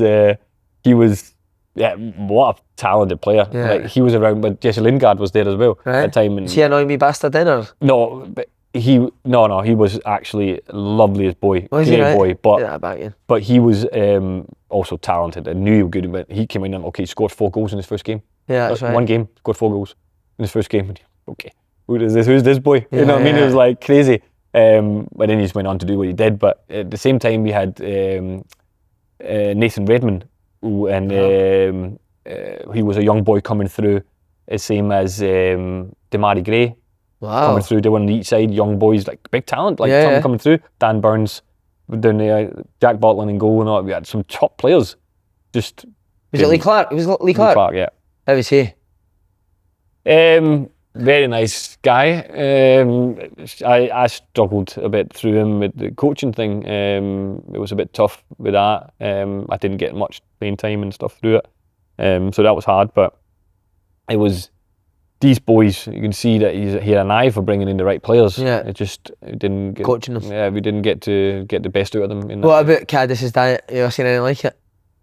But see, it's funny. Sweeties for fun then? He loves sweet, but so did I. You know what I mean? It's like, I don't know. I don't. No, he can still eat like that and be a great player. Aye, 100%. But he loved sweet. I've never seen anybody love sweeties so much. You the same, I love sweeties. Like, I'm not a big chocolate person. Gummies. Aye, stuff like that. I love it, and fizzy drink. I was literally tanning Mountain Dew for fun. Like, tanning Mountain Dew? Oh, it was like, I bought cans, like big crates of it and all that. I'm thinking back and going, what are you doing? Like, this is like, but yeah. How were you with Cads? Were you quite close? Really good, good boy, brilliant guy. We had actually a good relationship with a lot of the boys there. We had a good time in Birmingham. There was some really, really good guys. Nathan, what's his name? What's his name again? Hayden Mullins, sorry. Midfielder, good player. Brilliant guy. Yeah. Like, I know. The top guy. Darren Ambrose, we were very close with all them, and then we had Andrew Shinney and Dan Burns and Ollie Lee. They 3 together. Funny. hilarious. Is Like, Dan Burn funny guy? Yeah. best, hilarious. That's so funny. Like, just the loveliest guy. And I seen him when he played the Greece's testimonial. Remember his last game was against Newcastle? Yeah. I was at the game. I had to do the game, and then they invited me in to do the on the pitch and all that stuff. But I seen him in the tunnel. Honestly, he's still just the Oh, nice same. boy. But I don't understand how he can get that big. And played for England and that, mate. It's mad, eh? Done so well. He's so good. He made the decision to retire. In fact, no, Butland, was he a good goalie back then? Was that when he was like touted as the next big king at Birmingham? Aye. Wasn't it? He was brilliant there for us. He was brilliant in Birmingham. Really good. Yeah. Again, contact when he came up to Rangers? Yeah, I've spoke to Jack a few times now when he's been up there. Haven't seen him much outside that way. I don't really socialise like that much with the boys who's currently playing, but he's... he started really well, didn't he? But he has had a dip. He's had a wee dip in that way, but he's a Again, maybe goalie. similar to what you went through, mate. You have that wee 100%. bad spell, But come he's back a stronger. top goalie. Like, Is he a top goalie, mate? You can see the first season he came in, everybody he's good. He's a good signing. Yeah. He is. We know he's good. Need to get him back. Then what what brought the decision to retire? Sorry, 2013, 14. I kind of lost the love of football in Birmingham in that end. Not playing much and how it was tough, and I didn't really feel like I lost the thing of wanting to go to training. I didn't really want to go in the end. It was kind of like, oh no, what's going to happen today kind of thing. It was one of the ones, and I've never had that before. I've always loved going to training. Like Newcastle, I love going in. Like, it'll come out now, but I've lied to the teeth to my wife. Newcastle, because staying extra. Like, we had double training today, but we were actually playing football golf for like an hour on the pitch after training. Oh no! But even the big names just go out and play football golf. We started out with being about 5 of us. Stephen Taylor, Tim Crew, and me, Chick Joey, all that stuff, and then by the end, like suddenly about half a year later, there was about 15 of us running about playing football golf in snow, in anything. We ran about for an hour and a half, like just playing football golf on the whole complex in that training ground until Pardew went, you're not allowed to do that before a game anymore. The day before a game, we got banned. And you were devastated? Well, it was the best. Like, we had so much fun because the loser had to jump into the ice bath with all the gear on, boots and everything. No, you had to take the boots off and then run in, all your gear on, jump in. There's a big ice bath. We had a high one, so you can jump in head under. And then if you lost 2 in a row, it's double bubble, so you had to go up and down and it's carnage. Because sometimes it was... You'd never imagine big players doing this sort of stuff. Hilarious, and everybody's in there laughing because see when you come out, you can't get your clothes off. Because they're stuck to you and they're freezing and you're trying to rip it off and all, and it was hilarious. But we'd done all these things and the same ended up in Birmingham, so I started doing these things in Birmingham. I'm always one of the instigators of these things. I love doing things with my teammates and encouraging things. I'm big on bonding with the teams and that. I'd done it the same in Newcastle. I actually, just sorry to go back to that, but I went in one day when the first Avengers movie came out. The first what, sorry? Avengers movie. So I put it on a board in the changing room. So I went up and wrote Avengers, Wagamamas, the first Wagamamas, Avengers, blah, blah, blah, on Thursday night, or was it Wednesday night or something like that. And then the players couldn't sign in. It was like 15 of us going. It was not a players' night out, just a random Wednesday night. And who would wrote their names up, and then we sorted tickets, and then we played football golf for who gets the sweeties, who gets the bill at the Wagamamas and all that. So there was losers for. So of course there's a lot at stake in here. So when you're playing, it's proper serious. Oh, serious! Like it's proper serious. You're going for everybody's rolling about laughing when people mess up and stuff. It was hilarious. But I lost the sweeties. Right? This is funny. So went in, everybody's getting pick mix. So I'm standing up with the tail and I can see everybody's laughing. They're coming up and all right, getting my pick mix, and they're putting up on the scales and all that. And the woman behind the scales, when she's putting up, and she's like, I'm going, it's a bit much. That's crazy. I went, hold on a minute. I can see them all standing in the corner, like giggling and all that, right? So I opened up the thing. There was car keys and phones and wallets and everything in their bags. They've just rolled up and put it up on top, so it was heavy as anything. I'm like, you assholes. What was your bill? Oh, I can't remember how much it ended up in, but it wasn't that. But as soon as I got all out, it was a lot lower than what it should have been. Good part. But it was good banter. I love it. And that's how it was with us. We were just, that's why I loved going to training. I went in early to play darts and all this, and then we had darts. You'll be on the Harris next week, mate. Oh, we had all this stuff, and then we were then playing golf afterwards, and I'm like to them, today's long day today in training and all that. We had double training and all that after. And you're out fucking a bit. We were out playing golf, playing football golf and all that for like an hour and a half. Amazing. But then we done the same in Birmingham. I got Ollie Lee, Dan Burns, we'd all out playing football golf, getting balls into bins and whatever not we were doing. Yeah. Running about playing. It's just, they were a good bunch of boys we had around there as well, and it's just, that's about bonding for me. Football is about having these things. Yeah. And in the end, I kind of lost that bit, and that's why. Do you remember the day you thought I'm going to retire? Was there a particular day, or was it just over a summer? Or? It was just over this kind of some period. I was kind of like this. I've noticed I got starting getting people phoning, going, wanting me to go, and I was kind of like, really? I'm like, no. East like, Kilbride. And it's like, no, didn't. But there was clubs where I'm like, really? Like, no. It's just I'm not going to do that. I'm not going to finish like that. And I'm a wee bit regretting. I got an offer last minute, basically, to go to Odense. To OB in Denmark. It's a big club in Denmark. They offered me a good deal. And my kids had just went into school, got them settled in. And had I not done that with the kids, but I mean, had they not settled into school and started the first school day, we would have started them in school in Denmark and went, because these always went with me with the kids. Yeah. But I was like, nah, I can't go and play there and not be, I was like a family man, and I want to be with my girls. And so I turned it down, and I kind of regret that now. I was what age are you, sorry, mate? I was 34. Right, so and I quite, could have had another 2 years, 2 and a good club in Denmark. You never know, I could have maybe played, because I could play. I was Yeah. no problems with my injuries, but I just lost that also. I don't like going to training anymore. I didn't have that. Like Newcastle, I loved it, and I didn't want to go home in the way. You know, we had so much fun. But also Birmingham, we tried to do it, but didn't. In the end, it was just not what that, and then I didn't like it. And when you don't have the love for it anymore, it's hard to stick in it and being away from your family and playing football and being in hotels and all this, and that's tough. So that's when I made the decision, and I've done a bit of media stuff instead before I went into coaching. Right, and how do you look back on your career? What a career, mate. Did you expect, see, when you were saying you were that young cocky kid, did you expect to go and have the career that you did? I did. You did, I probably, but the thing is, I probably thought I would have been better, and I probably could have done better with certain things. I know. And I could what things had I been more professional in certain ways, I think I could have done even better. But I was enjoying too much, like love. Not meaning like I was bad, but I wasn't. Also, if I'd done maybe extra work at training or got fitter earlier instead of not until I was 26, 27. Yeah. Then how would I then? That took me in a way, because I'll never forget. We played Man United at home. We lost 1-0 and Phil Neville scored in Champions League. Yeah, remember it. I had an unbelievable game in that game. It was literally, I played so well. Skimmed the post when I went by Gary Neville 1 point, and I had a brilliant game. And I always remember after McLeish pulled me and said that Alex McLeish, it's like he says he's going to keep an eye on you before Ryan Giggs. Alex Ferguson's going to... yeah, so he said when Alex Ferguson when Alex Ferguson says that when Ryan Giggs, you could maybe be a replacement for him, he's going to keep an eye on me, and that feeling of that acknowledgement of how well you're doing. But I didn't kick on from then. You know, I was kind of still doing the same things I was doing, instead of going, listen, okay, I'm going to work harder now and do that. I should have done that. I have a lot of regret of if I had done things differently, how I think I could have done even better, but not taking anything away from it. I still think I had a really good career and I've done well. But I do think I could have done even better. What a way to end it. Peter Lovenkrands, hero. Thanks, mate.